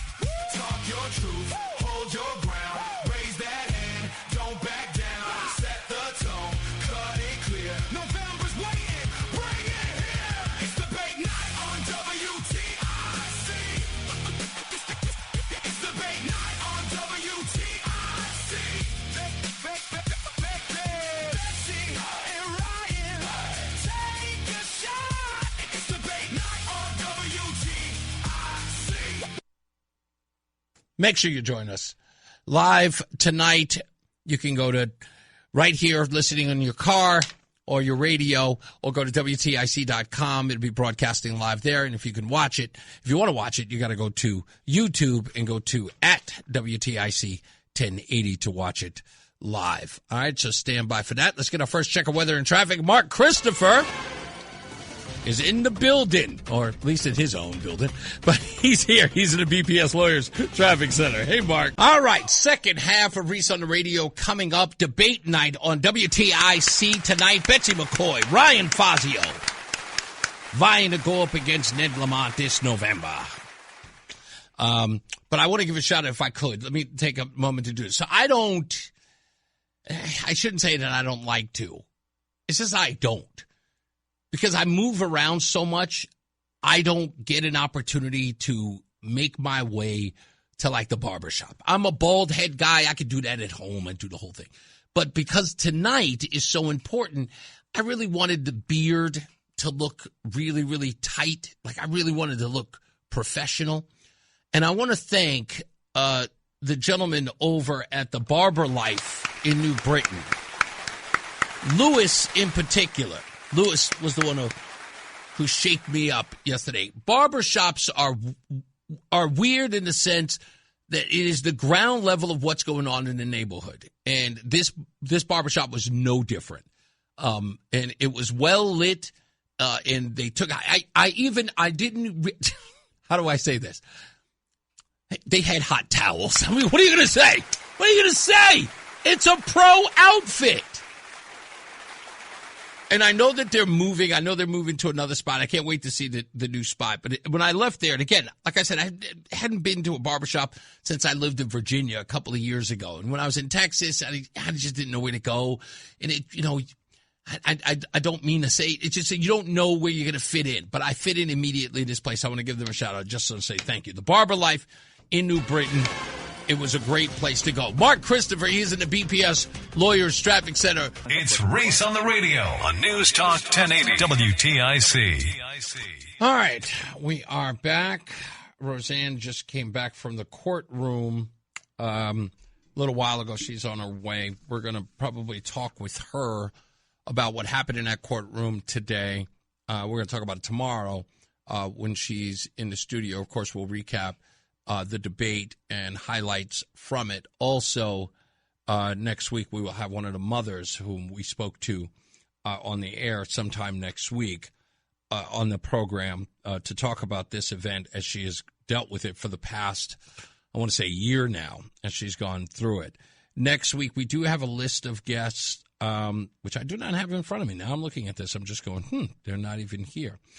But Saturday, I am going to be on Morgan Cunningham's show to recap the debate as well, because he'll be there tonight asking questions of the candidates, Ryan and Betsy. And I didn't see this until Morgan called me or texted me yesterday and said, hey, would you come on the show on Saturday to recap the debate? And I was like, sure, absolutely. And I look on my calendar, and it says here, I can't believe it. I hadn't even thought of it. May 9th is Saturday, Roland. Do you know why that date is significant to Reese on the radio? Not at all? You couldn't? Well, the Mother's Day is the next day. It's on Sunday, the 10th. But May 9th, the significance of it is it was my first day at WTIC 4 years ago, Saturday. Is that wild? Who would have thunk it's been that long? Yeah, it goes by fast. It does. I'm like, 4 years? Yeah. You came a couple months before I got here. Oh, that's right. Yeah, because I'm October, you're May. Yeah. 4 years, it'd be 4 years, October for me. Wow. That's insanity. That. And somehow we end up together. Right? Isn't that weird? Goodness gracious. It was like, Michael B. says, I listened that day too. I'm like, I would have never, ever thought it was like 4 years. I'm going, wow. And I've been a lot of places. Yeah, but just think about, it's funny because my boys say all the time, well, we think you secretly smoke weed. I'm like, no, I don't. Why? Because I'm always asking, I guess, questions that people ask when they're high. So I never knew that. I just thought I was just being curious. Yeah, right. And asking questions like, what had to line up in your life for you to make it to TIC on your first day? Wow. And what had to line up in my life to come a couple months later, and then end up us working together. Yeah, that is. Think about all the things that had to happen. Yeah. In my life and your life for us to end up right here. Because you know what? I don't know if you're like me. There's no such thing as coincidences to me. Yeah. And it's wild. We were saying this is, and if I may, just to throw a little race in here, but not in a controversial sense like I do all the time. I think you noticed it. I think it may have been you who mentioned it. If not you, someone else did. So our sister station, Hot 93 Sim, as I like to call them, they were celebrating their 25th anniversary. Yep. And there were people who were showing up who used to work for Hot 93. Yep, me was one of them. Yeah, and right, and yourself. So they walked by here. They're all, we're right by the entrance of the door when you walk in. So they're all coming in to celebrate. Some of them are DJ guest spinning and all that other stuff, or the DJ or guest DJing in the room, sort of bringing it back Nostalgia Day. And they're all walking through, and they see Roland in the control booth and me inside the studio broadcasting live. And every one of the people at Hot 93.7 were going, the black guys over at the AM station, they all had the same thing. Like, they couldn't believe that we were here. And not over there. Yeah, and exactly. Which shows so much change in this sort of news, in a way, I guess news talk works and has worked. It is, for me, and I got to tell you, this is the reason why it's so important. I never imagined myself here. I always imagined myself over there. Yeah. And just because of the way I was brought up, what I learned musically, what I was into, I'm a failed rapper, as I like to say, who wanted to be in hip-hop so bad. I lived and breathed that music, but at the same time, politics were my passion. So I'll never forget, my second wife was the person who said to me, "You are built for AM radio." And I thought, no, I'm not. I'm a baseball cap, hip-hop loving guy. She goes, "But you know everything about politics." I'm going, yeah, but nobody's going to take me seriously on AM. Like, no one is. And she says, okay, you'll see. And I'll never forget when I got the call from our former sister station up in Boston. And they said, "Hey, come out by an audition." And everybody was like, "I like this guy." And I'm like, really? I've got a future in this? And this is, I never would, again, Rush being my hero, but there are other guys who are in this, like, Scott Shannon. That guy did, as we called, is it called, I guess it would be Hot AC, Z100, right? What did that, or adult contemporary? Yeah. So Scott Shannon was doing comedy morning show stuff. That was before Rush Limbaugh. Scott Shannon was my hero. It still is. I shouldn't say was, but he still is. He was the reason that I was ever introduced to the medium. And he's still one of my mentors in all of this. He is classically the most inspirational person in my life outside of Rush Limbaugh. So to be here, again, starting 4 years, which I thought was going to be niche at best. I'm like, yeah, they'll like me or they'll get over me. As Adam 12 said when he first listened to me on the air and he heard me do Negro nonsense, he called his friend and said, yeah, the guy's great, but they're going to fire his ass. There's no way he's going to keep that on the radio. It's just that this thing has never been real to me in the way that it has. Like, it wasn't real to me in the beginning when I got into radio. I thought that was going to be the person that I was. It was going to end up being. I was going to be this sort of niche. But I remember somebody told me, what radio do you want to do? And I said, I know what radio I want to do, but I'm not sure I can do it. And they didn't say, try it. They said, do it. Because I think people are going to resonate with you when you're just your authentic self. Yeah. And I was like, okay. What was a beauty of that is that you and I, we don't know whether or not we're going to work well together in all of that.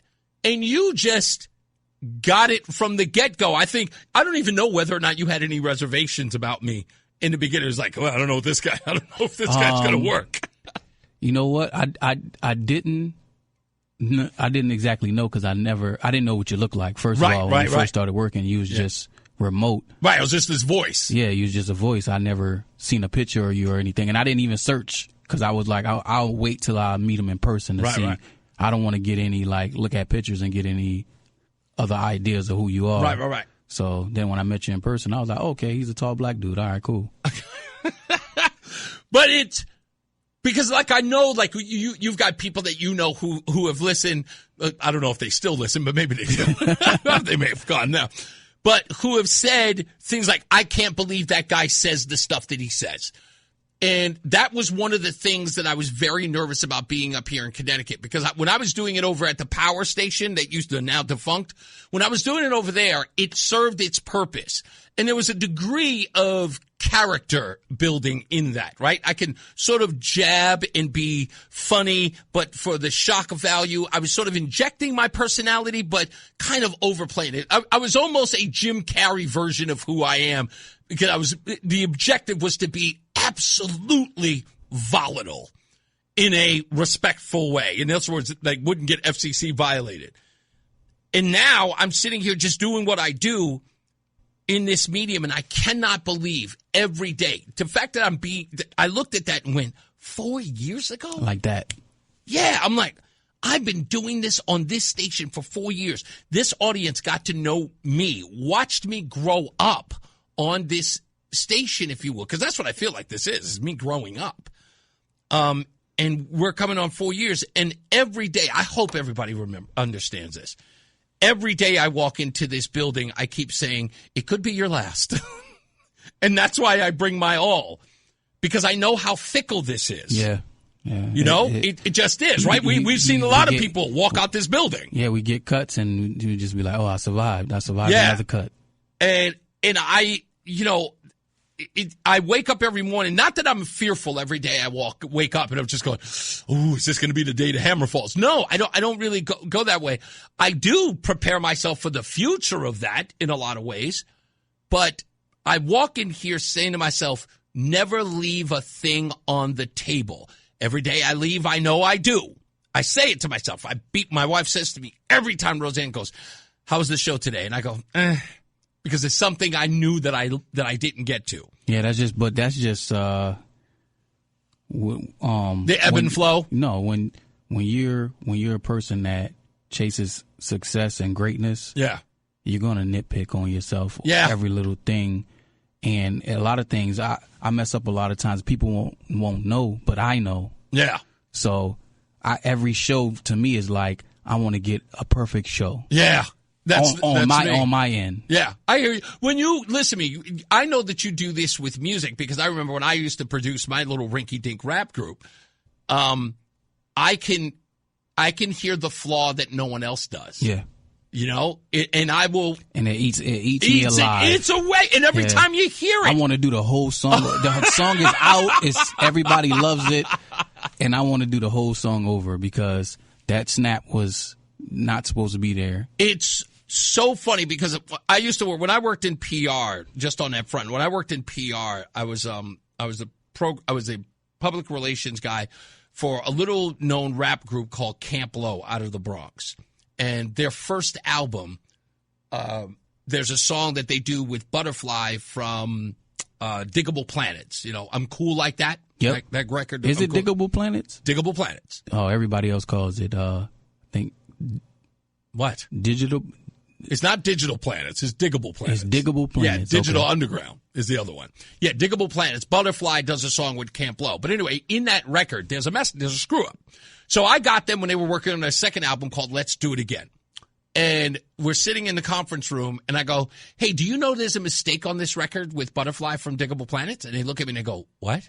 And I go, yeah, there's a mistake. And I said, what? I said, he's missing a lyric. And they go, no, he's not. I go, listen to it again. And they freaked out. Both of them freaked out. And they played the record right in front of me. And I pointed it to them. And they could never get it. I had to tour with them all the way to Toronto, to Philadelphia, to Chicago. I toured with them for half a year. And they could not get over it. When I pointed out, they were like, how did we miss that? And I was like, you missed that? I'm like, I'm a creator. I know where the mistakes are. So that, they couldn't get over it for the longest. Saladin, who's one of the guys in the group, said, I want to go back and reproduce that record. I'm like, are you kidding me? The album went gold. Leave it alone. It's okay. They were like, yeah, but you should have never told us that. Because I know that kind of idea of perfection. So looking on this 4 years, what I'm saying all of that to point out is to say, I can do one of two things on a daily basis. Go back every day and revisit everything I didn't get to do, or I didn't do, or just push on to do it again the next day. Yep. It's difficult sometimes because, like I said, this radio business is fickle. But I want everybody to know that I come in here supercharged. That's why I start the show the way I started off. And I go, yeah, I'm raring to go because once that mic is open, I have 4 hours to be glorious if I can. I mean, that's what it is. Because it's like they haven't cut off the mic yet. So when the mic is on, you know, until they drag me out of here. So that's the reason why I'm always energized. That's the reason why I'm always excited to be here. So coming up on 4 years doesn't seem like a milestone. Yeah, it is, though. But it is, right? Yeah. Especially in radio. Yeah, it is. So Saturday is my anniversary, and I just want to say to all of you, thank you for giving me the opportunity and staying with me and celebrating this show. It has been fantastic, and I hope to have 4 more if I can. Stay locked in. Reese on the radio is on WTIC News Talk 1080. All right, we're back. Reese on the radio right here on News Talk 1080 WTIC. Debate night tonight. We will fill you in on everything tomorrow. Make sure you check us out here live at 7 p.m. on WTIC and on YouTube at WTIC 1080. The 2026 Connecticut legislative session just ended yesterday. And I want to go through a couple of things that we should consider as Republicans when reaching across the aisle. I talked a little bit about this yesterday. I want to bring it up again. And these things should be able to resonate with Democrats, moderate Democrats, unaffiliated independent folks. They will decide the election come November. Believe it or not. And the important thing here is that what the governor needs to do is to be able to illustrate to the people of Connecticut why he or she is vetoing whatever insanity the supermajority thinks that they should pass. Because most of this stuff is legislating on their own. This is not being done at the behest of the people who live here. None of it. None of it. And it would be one thing if you all believe that, because I never hear you folks talking about this in that way. I never hear you saying, the crazy people here in Connecticut, they're the ones who voted for the stuff or made these people write these laws. No, that's never been the case. Whenever you look it up, by the way, and those of you on the left, you should too, ask, who's lobbying your Democrat operatives, your Democrat legislators to write these bills? Who's asking them? Did you? Did you ask any of them to do this on your behalf? And I know a lot of you are saying no.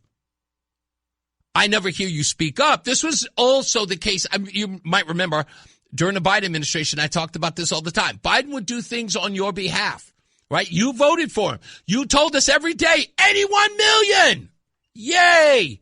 And then you found out what he was doing and you went, ugh, I didn't vote for that. But you never spoke up. And I told you, all you have to do is apologize. But you wouldn't do that either. When we come back, I'll explain more. It's Reese on the radio on News Talk 1080 WTIC. I got all carried away, totally forgot the timing and the clock. I couldn't figure it out. Anyway, so as I was saying before we got to traffic, so they're not doing any of this on the behalf even of the Democrats. And if you ask them, if you look it up anywhere, it's like, who thought of this legislation?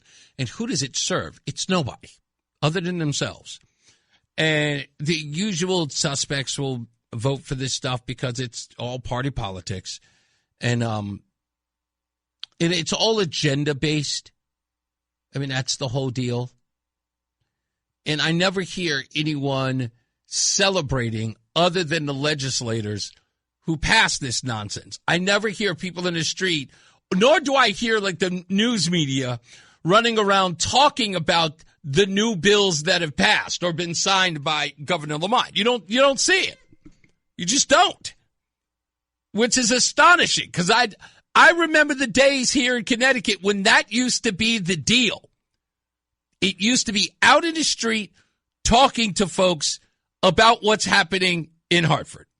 Nothing. No interest. So here we are.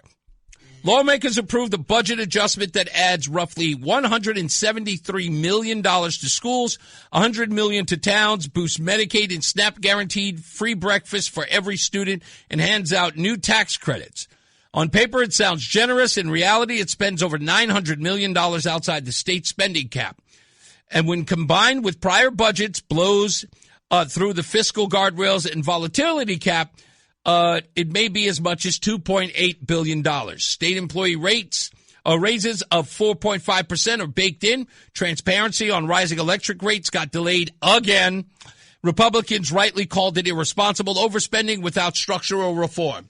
Did they get listened to? No. And it's all lip service because it means nothing. Republicans go right back to the same place where the microphones are sitting and ready, and they complain. It ends up on the B-roll, on local news. Nothing gets done. We move on to the next day where legislature will pass something, Republicans will be outraged, and they move on. You, on the other hand, say nothing. You have no voice in this, and the media doesn't give a damn about your voice. You don't say anything because they don't give you the opportunity to. But I think that's changing. Hear me out. There was an incident not too long ago. You guys might remember it. And when I tell you it made waves, it did. It did. You guys got on the phone and you lost it. You lost it on a media company. I know you did. I don't have to rehash it, but you did. And when I say people noticed and people got angry, they did. They damn sure did. And they were forced to act because you got involved. Now, listen closely. I told people this a long time ago. I don't know what happened to Connecticut. I don't know what happened over the years. I'm not here to chastise you, and I'm not here to embarrass you in any way. But the old school of doing things works today. We got so modern, we forgot who we are. Everyone started going to social media and complaining about things online, thinking that that was going to be how it's done. Can I tell the story? Let me tell. And it's a silly story, but yet a story. So, Roland, are you old enough to remember the A-Team? Okay. I remember the A-Team. And my family, if anything that brought us together, it was television. And it's why, growing up, I tell people all this. It's everywhere you go. I say, I grew up on television. I lived on television. I learned everything in the world on television because I didn't have to travel. We were poor. I was on welfare, food stamps. We got to go nowhere on vacation. So I lived in television. I knew about politics from the McLaughlin Group. I learned what the south of France looked like because of Robin Leach and Lifestyles of the Rich and Famous. That was my world education. That was current events to me. So television was important to us. I watched Knight Rider, even though I was a huge Dukes of Hazzard fan. And I loved the little rivalry between the two. But another TV show that we loved was The A-Team. And it was because of B.A. Baracus. A lot of people don't know this or remember this. Some of you will. But B.A., Mr. T, he became famous from a reality show in the 80s called Games People Play. He was introduced as Mr. T on that reality show, and it was revealed that he was a bouncer for a boxer or some other person that was famous. Their name escapes me, but somebody might know. Tell me in the chat room. I know he was a bouncer, but I know he was a bodyguard too. But the game called Games People Play, Mr. T showed up on an obstacle course where you had to, at the end, break through this door in a bar. You had to do all these things inside of the obstacle course, inside of a bar, and at the end, he had to crash through this door to sort of ring the bell. It was early than what they call what's that show where you do the challenge? It's not Iron Man. It's another challenge on NBC that people do. What's that thing on NBC, Roland, that the guys do the obstacles course where they got to hang on things and swing and make it all the way up there? I don't know why, but I can't remember that. That's right. He was a bouncer in the north side of Chicago. Thank you, Bob J. But tell me if you can remember who he was a bodyguard for. Anyway, so he did the little Iron Man challenge, the bar room, Barrooms Challenge. Yes, American Ninja Warrior. That's the one. Yes. But this was just like that, but it was in a bar. And you had to go through all of these obstacles, and at the end you had to crash through this wall in the bar and ring the bell, and whoever made it in the fastest time won. And Mr. T was the guy who made it in the fastest time. No one ever seen him before on television. We did. So when he got on the A-Team, when the A-Team came out and he was going to be one of the actors on there, we were like, oh, we remember that guy. He's going to be on this popular show. So we watched it. We were in love with it. So grew up watching the A-Team. Well, after the pilot episode, maybe even 2 episodes in, one of the characters, who was later played by Battlestar Galactica's Dirk Benedict. Before Dirk Benedict became Face Man, there was another unknown actor in that role. And Dirk Benedict got the role, and my mother was furious. She loved the original actor. My mom, I kid you not, made us call the TV station every hour on the hour to complain. We overran their phone lines because my mother was outraged. Yes, it was a silly thing to do, but we did it. My mother said, call that. She called and checked on us. Did you call the TV station today? Yes, I did. How many times did you call them? I called them 19 times. Okay, good. Put your sister on. Did you call the radio station today? How many times did you call them? I called them 20 times. Okay, good job. Yeah, I'm not kidding.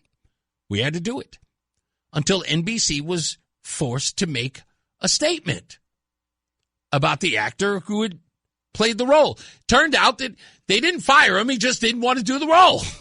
And they hired Dirk Benedict. He said the club was called Dingbats.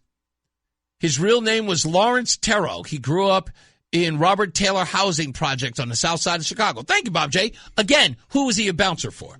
That's the information I'm trying to know. Anyway, that was my mom making the network, NBC, respond to us inundating them. Now everybody thinks that they go on social media. Maybe the post will go viral and then people will respond. No. Because I saw it happen in real time right here at this station. Because of your phone calls, because of your outrage, a TV station was forced to react. And they did. They may have been outraged. They may have been ticked off. I don't care. The bottom line is your phone calls, your outrage worked. And that's what you've got to do here. There are people legislating on your behalf. There are people who are passing laws in this state without your consent. You didn't even ask for this stuff. The gun right folks, I think it's great. I see your post online all the time, but if these folks aren't looking for it, they don't know, and they know it's there and they don't care. Because in maybe a figurative, but a little bit of a literal sense, you're not on the phones hammering them. And you should be. You should be. And if you're not reaching out to them, you should be reaching out to the networks who are ignoring you. And it can't be just a few of you. Just like, look, I think it's great that, Katie Prokop, who's been on this program, and when I say is out there in these folks' faces, which I applaud her because she, this whole Reese on the radio tactic, is getting out there, talking to these people, getting them on camera, getting them to respond to her questions. She's going to change.org. She's getting 16,000 signatures on a petition signed. All that stuff is great. Laudable work. But it should be done, right? 16,000 folks on a petition? Translate that into a phone call into a newsroom. Screaming at these people. What the hell are you doing? Why are you ignoring this story? Why are you ignoring us? Why are you not reporting to us? They will respond. Nobody calls them. Trust me, no one calls them. They don't even think you're there because they don't think you care. And you've got to organize that. And I'll look at it. I'll put it this way just so you know, just so you understand where I'm coming from. The media believes that they are the influencers, right? That's what they believe. They are agenda-based influencers. They don't take bloggers seriously. They don't take online shows seriously. They are network news. They are legacy media. There's a degree of vanity in all of that. And because they think that they set the narrative, they will, until challenged. Because you are the audience. You are the consumer. What do you think any organization does when you react? Don't you understand how boycotts work? Successful boycotts, not the silly ones, right? Like Chick-fil-A, that boycott. You remember how that boycott was? I talk about it all the time. That boycott was because the CEO says he believes in traditional marriage, the gay community said they're going to show up at Chick-fil-A and make out with each other. What did the audience do? What did the actual consumers of Chick-fil-A do? Stormed the castle. They came there and they showed their support. They spent their hard-earned money. They let their wallets do the talking. Lines were around the corner. What happened when the news media showed up and saw that the support for Chick-fil-A was overwhelming? They went down there to go film gay people kissing. They got there and saw an overwhelming crowd up the block, around the corner, a mile deep. And they were leaving. Videos, you can find them online, of news organizations showing up at Chick-fil-A and leaving immediately. Why? Because the story that they wanted didn't pan out. And the story that supported them, because the news media is agenda-based, they couldn't get that agenda. They were overwhelmingly swarmed by people supporting it, and they couldn't sell the story on gay folks making out. They would have to tell the story of people supporting Chick-fil-A. So they moved on. They left because they couldn't report on it. So if you don't think that you have the power, you're wrong. There are examples of this everywhere, and you're not seizing the moment because you think that the technology has changed. No. As Peter Lamont said yesterday, we have traditions for a reason. Stop abandoning them for technology or for what everybody's trying to tell you is the new style of doing things or the new way of doing things. These things work. And you've got to let them know. You've got to show up. You have to say to them, we are not standing for this. You serve us. Make them. You don't have to boycott them. Make them do their jobs. They will, and I promise you, they always do. I watched it firsthand. You do. I didn't even tell you to do it, and you did it. And it made them do their jobs. So, I believe you should take my word for it, because I have clear evidence of it. I will tell you, by the way, when we there tonight, for those of you who are listening or there tonight, I'll tell you exactly what I'm talking about. And there is evidence, like I said, there's evidence of it. And I come here with empirical evidence that supports it. I don't know. Alex is asking, so are you DEI? No, of course I'm not DEI. Matt Roy says, he said, Kid Fresh walking by. Yeah, he does he gets in his steps walking through. I love walking. He is like the snazziest dresser ever. The other day, he was wearing fluorescent green or yellow shirt with matching sneakers. He is the most stylish person in the world. And I saw him. I wanted to stop and tell him, like, Kid Fresh, where can I get that sense of style? He is so bold. It's amazing, the stuff that he wears. It's absolutely funny. But that's Kid Fresh over at Hot 93.7. By the way, he's the one who says it like that. That's why first time I ever heard anybody say it was Kid Fresh. So I say it like that. Mark Christopher is back. He's in the BPS Lawyers Traffic Center. Hey, buddy. Hot 93.7. Sam. From politics to news to music to movies and anything above the sun and outer space and beyond, it's Reese on the radio. Damn, he's good. Only on NewsTalk 1080 WTIC. You know what we're doing today. News. I don't know half of these people who are in music news today. J Balvin, a Colombian reggaeton singer, was born in 1985. Yeah, he would have to be born in 1985 to be a reggaeton singer. By the way, I call reggaeton deaf because you have to be to enjoy it. Mark Helders is the drummer for Arctic Monkeys, one of my favorite bands. His birthday is today. Eagle Eye Cherry was born, they say 1968/1969. They're not certain of his birthday. He's the son of Don Cherry. Russell Dickerson, the country singer, born in 1987. Phil Campbell, the Motorhead guitarist, turned 65 today. Would have turned, I should have said 65 today because he has passed on. Let me see. Grateful Dead drummer, Bill Kreutzmann, is turning 80. Thelma Houston, who was born in 1946, the soul singer, is turning 80 years old. And Steve Diggle was born in 1955. He's the Buzzcocks guitarist. In 1977, the Eagles' Hotel California hits number 1 on the Billboard Top 100, which is their signature track, and won Grammy Record of the Year in 1976. 1966, the Mamas and the Papas, Monday reaches number 1 in the Hot 100. I used to play it at the beginning of my show on every Monday. Monday. Anyway, in 1971, the Rolling Stones released Brown Sugar in the U.S., the first on their own Rolling Stones record label. And they've got a new album out.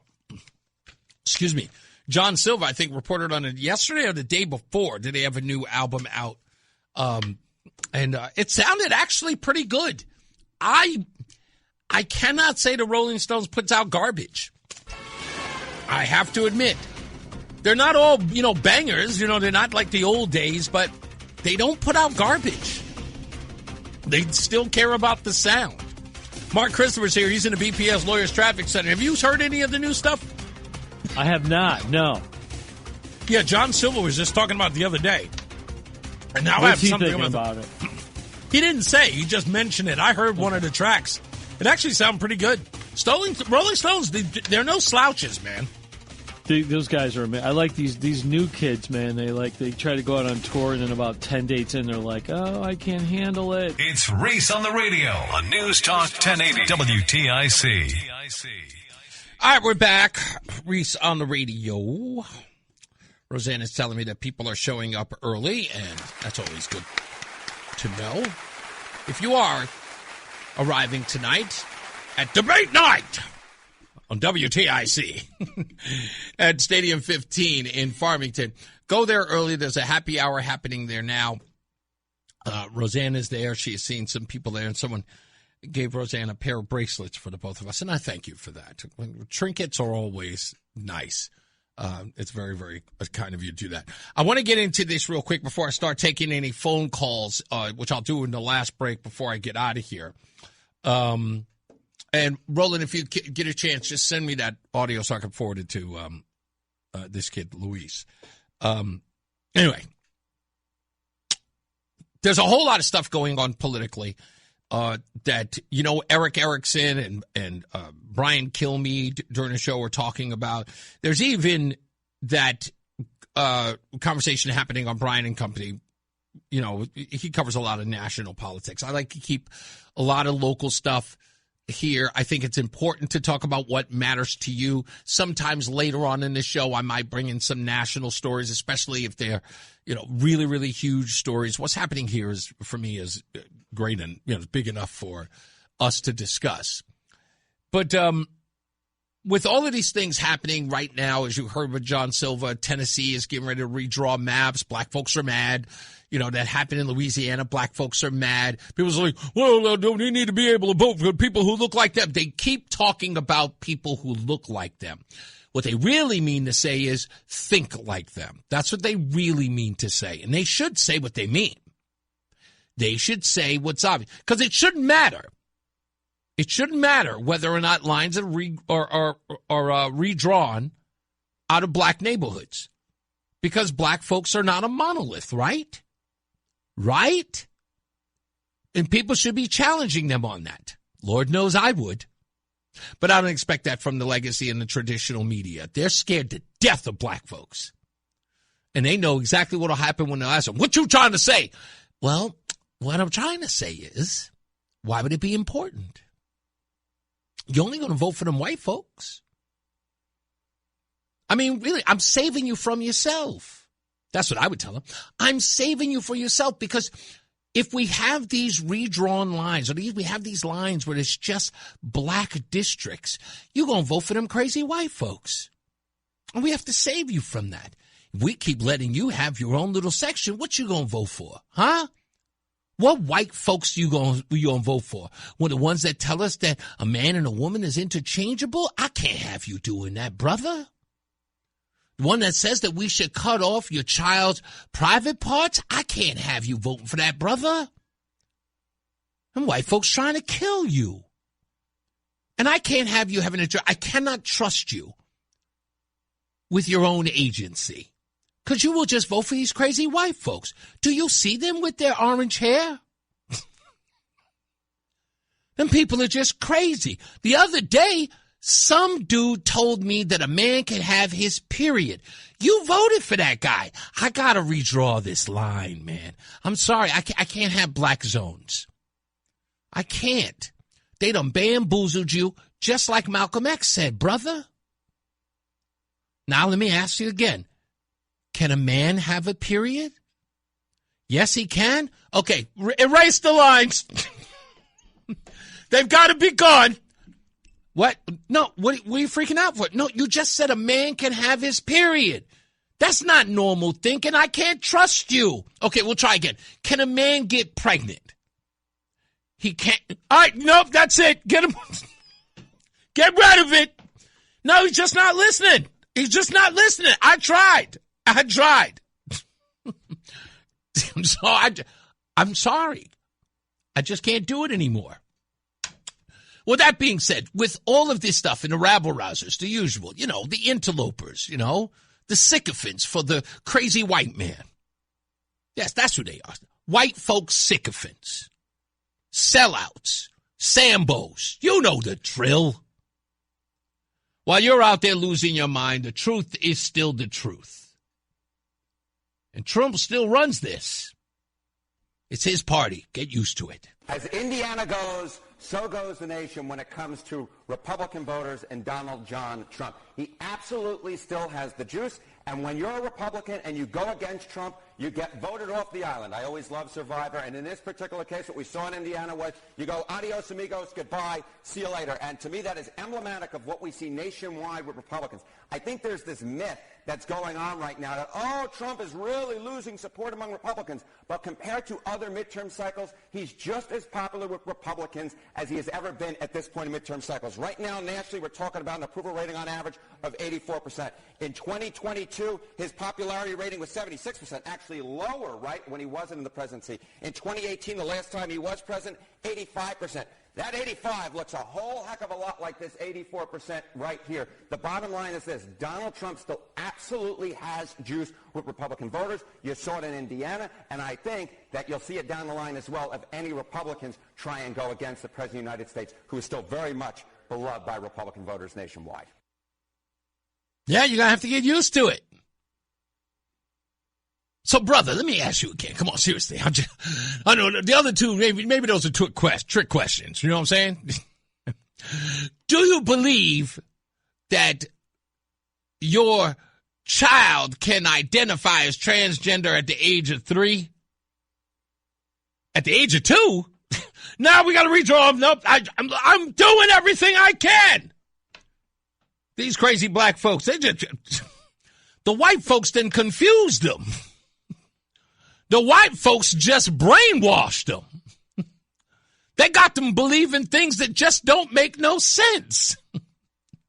I don't know what they did. Maybe it's in the learning. They go to their public schools.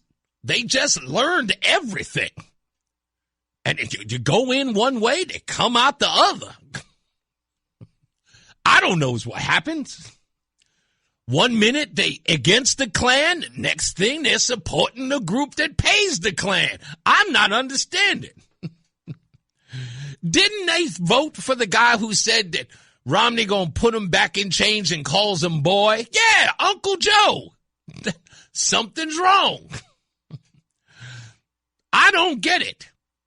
In the 1980s and 90s, Donald Trump was opulent and deeply embedded into the hip-hop culture. And then out of nowhere, the white folks confused them and said Donald Trump was an avowed racist. They made songs about him. Oh, and it's so easy.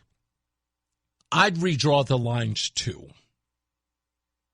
I would in a heartbeat. I can't trust you folks.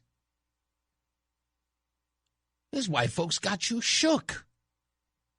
In 2016, white folks had you believing Trump was going to bring back slavery. Don't lie. You know he did. That's right. That's what they did. Everyone had you believing that, from NBC to NPR. They had you believing that. You were on your little black forums in the blackosphere. We can't vote for that guy because he's going to bring back slavery. And you believed it.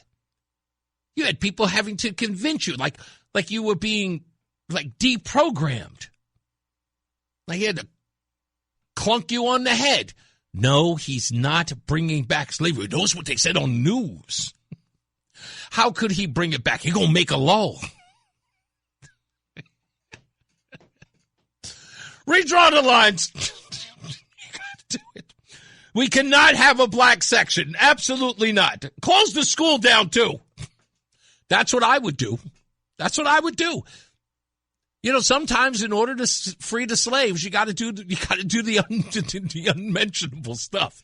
You do. You got to go hardcore. You just do. How are you going to keep these people? How are you going to save them from themselves? They won't stop themselves from killing each other. The white folks are letting them out of jail early. Think about that. They're voting for the same people who are going to release the criminal element back into their neighborhood so they can kill their kids. And they go right back and vote for them. Nope, erase the lines. Nope, can't have it. Gotta go. Again, like I said, I don't care if they hate me for it. I don't care. They know it's true. And if it isn't true, here's another thing to consider, right? If it's not true, let's consider this. What are you doing to stop it? What are you doing? There's no action on the streets. You're nowhere to be found. You will protest for George Floyd all the way in Minneapolis, right here in Connecticut. You can't affect any change 1,500 miles away. You'll protest here for that. Cut off your child's genitalia? Nowhere. Putting gay porn in the library? Nothing. Nothing. And then look me square in the face and go, no MAGA. Nope, erase the lines. I'm spinning my wheels here. No. Wait, I can't. You can't reason with them. You can't. They're going to vote for these whiteys. They are. They're just going to vote for them. They're going to destroy their lives. I have to save them from themselves. I don't care. I've stopped caring a long time ago. Because everything I said, and I know everyone who's listened to me knows that I'm telling the truth. And so do the black people who listen to this show. Those who hate the show know damn well that what I'm saying is true. You are outraged about things that you can't control. And the things you can, silent. Throw away the key. And I'm the only person talking about it. Remember me, Uncle Tom, sell out. Huh? Step and fetch it. Huh? I can't believe he think like that. What's wrong with that boy?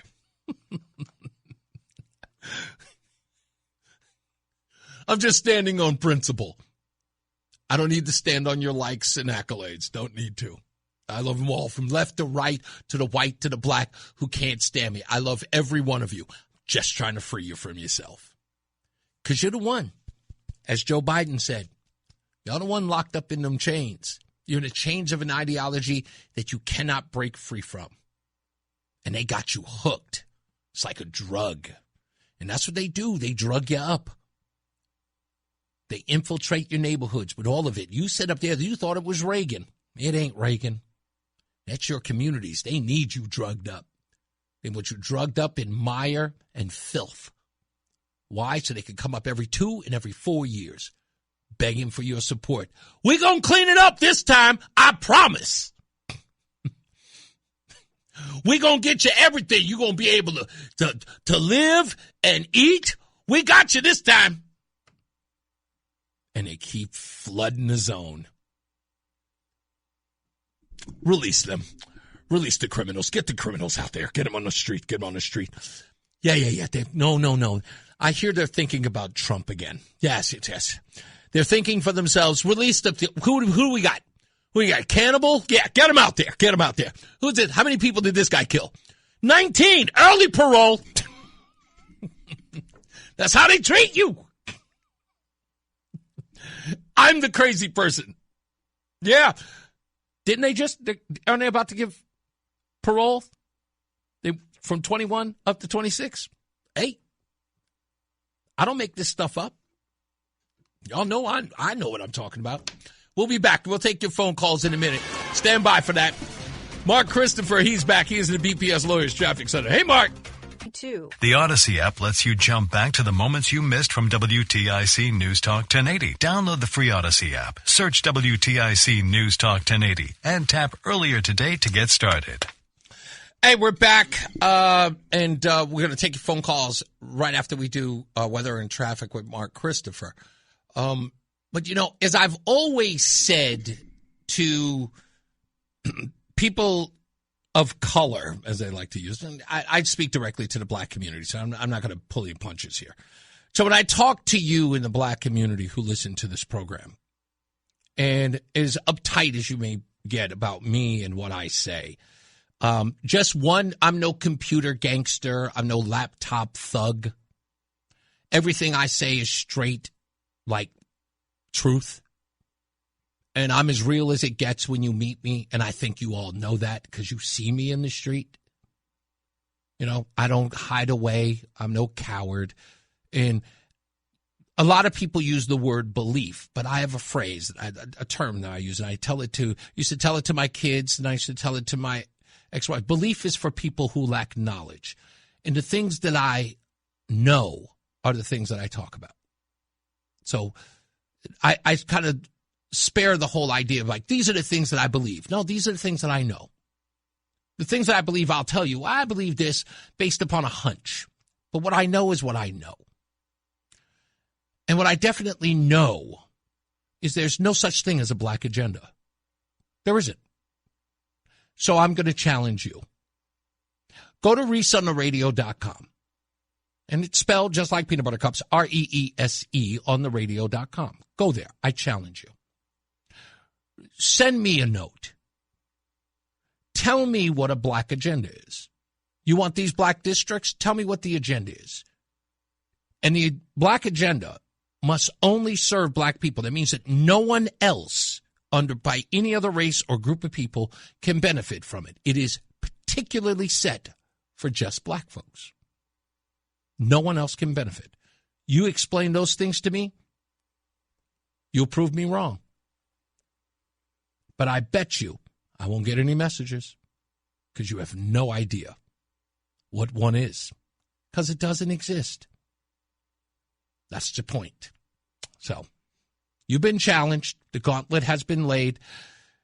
Let's see if you can actually measure up. I doubt it, though. Let's get another check of traffic and weather. Mark Christopher is out here. He is in the BPS Lawyers Traffic Center. What's up, everybody? You know who it is. You know who it is. You know who it is. It's Reese on the radio. Frederick Douglass of the 21st century. It's WTIC News Talk 1080. All right. We just got to play it one more time.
I just had to get that out there. Reese on the radio. We're back. We're live. Debate night on WTIC happens at 7 p.m. At the private event room at Stadium 15, brought to you by our good friends at AARP Connecticut. Myself, Brian Shackman, and Morgan Cunningham are going to be the moderators. Betsy McCoy, Ryan Fazio. And you can listen right here on WTIC just at 7 o'clock. Should be airing live at 7 o'clock. And you can watch on YouTube. Go to WTIC or at WTIC 1080 in order to watch it live. Let's get to the phones real quick. I promised this guy to come in. Mark in West Hartford. What's up, Mark? Hey, real quick. Well, first of all, I got to tell you, the majority of your audience are John Denver fans. So just keep that in mind. All right? Like, I'm listening to that going, I wonder what's on their playlist. I wonder what the average playlist is of one of your listeners. Anyway, I got to go back to your previous hour. Almost an hour ago, you talked about the media. And yeah. If it fits their agenda or narrative, they're not going to show up. Yeah. They're not going to cover it. Well, it happened within the last 24 hours. Mm-hmm. Now, this is what they all showed up for yesterday. Okay? And here's the headline. Senator Blumenthal announces bill aimed at protecting children impacted by ICE. Yeah. Now, in Connecticut, children are being abused, right? Neglected. Overwhelmingly. Committing suicide. They're being murdered. Yeah. But yet they all showed up for that. Yeah. Today, guess how many television reporters showed up, not for a teacher who worked in, not inappropriately touched, like you said, one child, not two, not three, but four, not did it in one private school, but did it in two private schools. Exactly. One television reporter showed up. Bob Wilson, I hope everybody watches his report. I don't know how he's put package in it, but I commend him for coming. Yeah. And in fact, they sent him cold, Reese. We were telling no camera prior to him. No. He had a camera. What I'm saying is he came in cold, not knowing anything. We were Holy shocked. moly! He's going, what? He's going, oh, there's three mothers here? Yeah, it happened to four victims. He had no idea any part of it. They sent him out there solely on my call into the newsroom last week and again yesterday. I called them all up. Wow. Hartford Current. We had the Connecticut Sentinel there. And getting to your point of like, how do you not? This wasn't a allegation anymore. Right. This was a conviction today. That's correct. And That's correct. People. It was sentencing as well, right? This was a sentencing. It's sentencing. Yeah. And I'll tell you, it was impactful. Now, and I'll leave you with this. I'll let you take some calls. But, the mother's name that really spearheaded this, she now wants to be known. She doesn't have to alter her voice. Her name is Samantha. We don't have to give her last name. Right. I am going to tell you something. Today, I couldn't stop staring at her because I knew her voice. Yeah. We talked for hours this past year. I never met her. And I was just staring at her, just going, oh, my God. Like, I'm so in awe of, like, what, she spearheaded this. Women in my family. She spearheaded this. The one. And I told her this, and I'll leave you with this. She could have easily saved a life and not know it. That's right. Because children go on for what happens to them in their youth. I've had it in my life with friends and family members. You never know what's going to affect them later on in life at any age. That's right. And thankfully, I hope there's no more victims. That I pray for. That's it. I hope it's just four. Yeah, I'm going to be talking to Samantha this weekend, and we're going to set up an interview tomorrow. Roseanne's going to be here on the show as usual on Friday. She was there present, and I know that you've met Roseanne. Oh yeah, we both felt it, and Roseanne will break it down. But I'll tell you this: I've never seen a judge. I've seen performative, judges before. Yeah. This guy literally put his head down, and you could tell he had to compose himself to address the three mothers that showed up today. Wow. He was overwhelmed by, even though it led up to that, he's been working on it for hours behind the scenes, leading up to that moment. He was genuine and just, I never witnessed that before. Yeah. Anyway, thanks again. And my pleasure. Obviously, Samantha's going to thank you. She really was, just touched by that. We were able to. You trusted me. I trusted you. Yeah, man. This was an 8. I almost feel like, was this 2 years of us working on this story? We'll find out when you talk through this weekend. Close to it. I have to go back because I'm going to go back to our text messages. I think this was about 2 years. Yeah. The last sentence I got, Shame on Connecticut's media, except for one Bob Wilson. Yeah. Thanks, Bob, and WTNH. Yeah, indeed. But shame on all you other ones that didn't show up. Thank you, brother. You got it, man. Thanks, man. All right. Yeah, that was an important case today. So that's why we sent Roseanne out there. Adam 12 was out there with her. So Roseanne will be here tomorrow. We'll have a conversation with that sort of to preempt our conversation with Samantha. I'm going to talk to her on Saturday, and then we're going to have her on next week. Let me get to, George in St. Louis. George, what do we got for me today? Reese, I've studied your energy grid. It's called ISNE. That's Maine, Connecticut, Rhode Island, Vermont, and New Hampshire. And the reason why your bills are so high is they've retired all of your coal plants. I thought it was just a public benefit charge. No, and they've retired cheap energy, $26 coal, and replaced it with $85 renewable energy. Can I ask wind and solar. Let me ask you this, George, and the only reason why is because I know you would probably know this better than I, and I'm literally walking through this organization. Have you ever sort of understood or tried to understand how this whole Connecticut Green Bank works? I understand that they take the public benefits charge and then they're asking people to match those funds, and they're like, they're in $1 billion of those funds. But do you understand exactly what they do in helping people sort of refit or retrofit their homes with this green energy? Because I don't see the upside to this. Well, whatever energy, from what I understand, whatever energy the house doesn't use, it's referred to. It goes on the grid. Right. So in essence, it just sort of goes back to the general. But I'm not understanding how the Connecticut Green Bank works when it. I've known banks. Not enough. It's not enough to really maintain an electric grid. Right. By the way, last year, 2025, you had 4.5 million megawatt hours of wind energy. And here's what people don't know. Yeah. Wind only generates the months of January, half of October, November, and December. The rest of the year, and if you've ever flown a kite, the wind drops off. You lose 40% of your energy during the summer season, the spring. That is the spring and summer season. Wow. You lose 40% of your wind energy. And I just think that they're nonsense. eyesores. I think the whole thing is eyesores, and not only that, I think it just plays to a group of people who just want to feel good about themselves. George, let me get a couple of these people out of here before I get out of here, folks. Thank you, man. Thomas in Thomaston, what's up, buddy? Hey, a couple quick points. What was I getting? Yes. The African American population is what, 12 to 16%? Yes.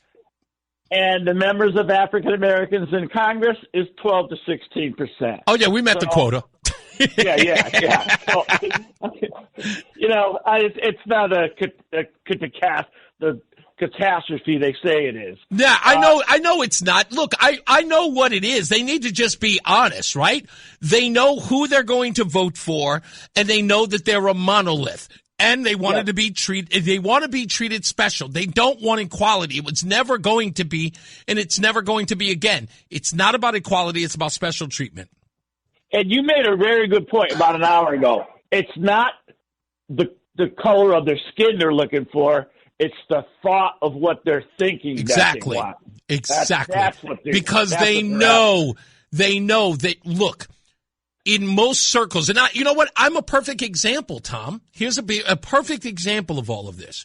What is the one thing that is always said about me universally in the black community? I can't believe he thinks like that.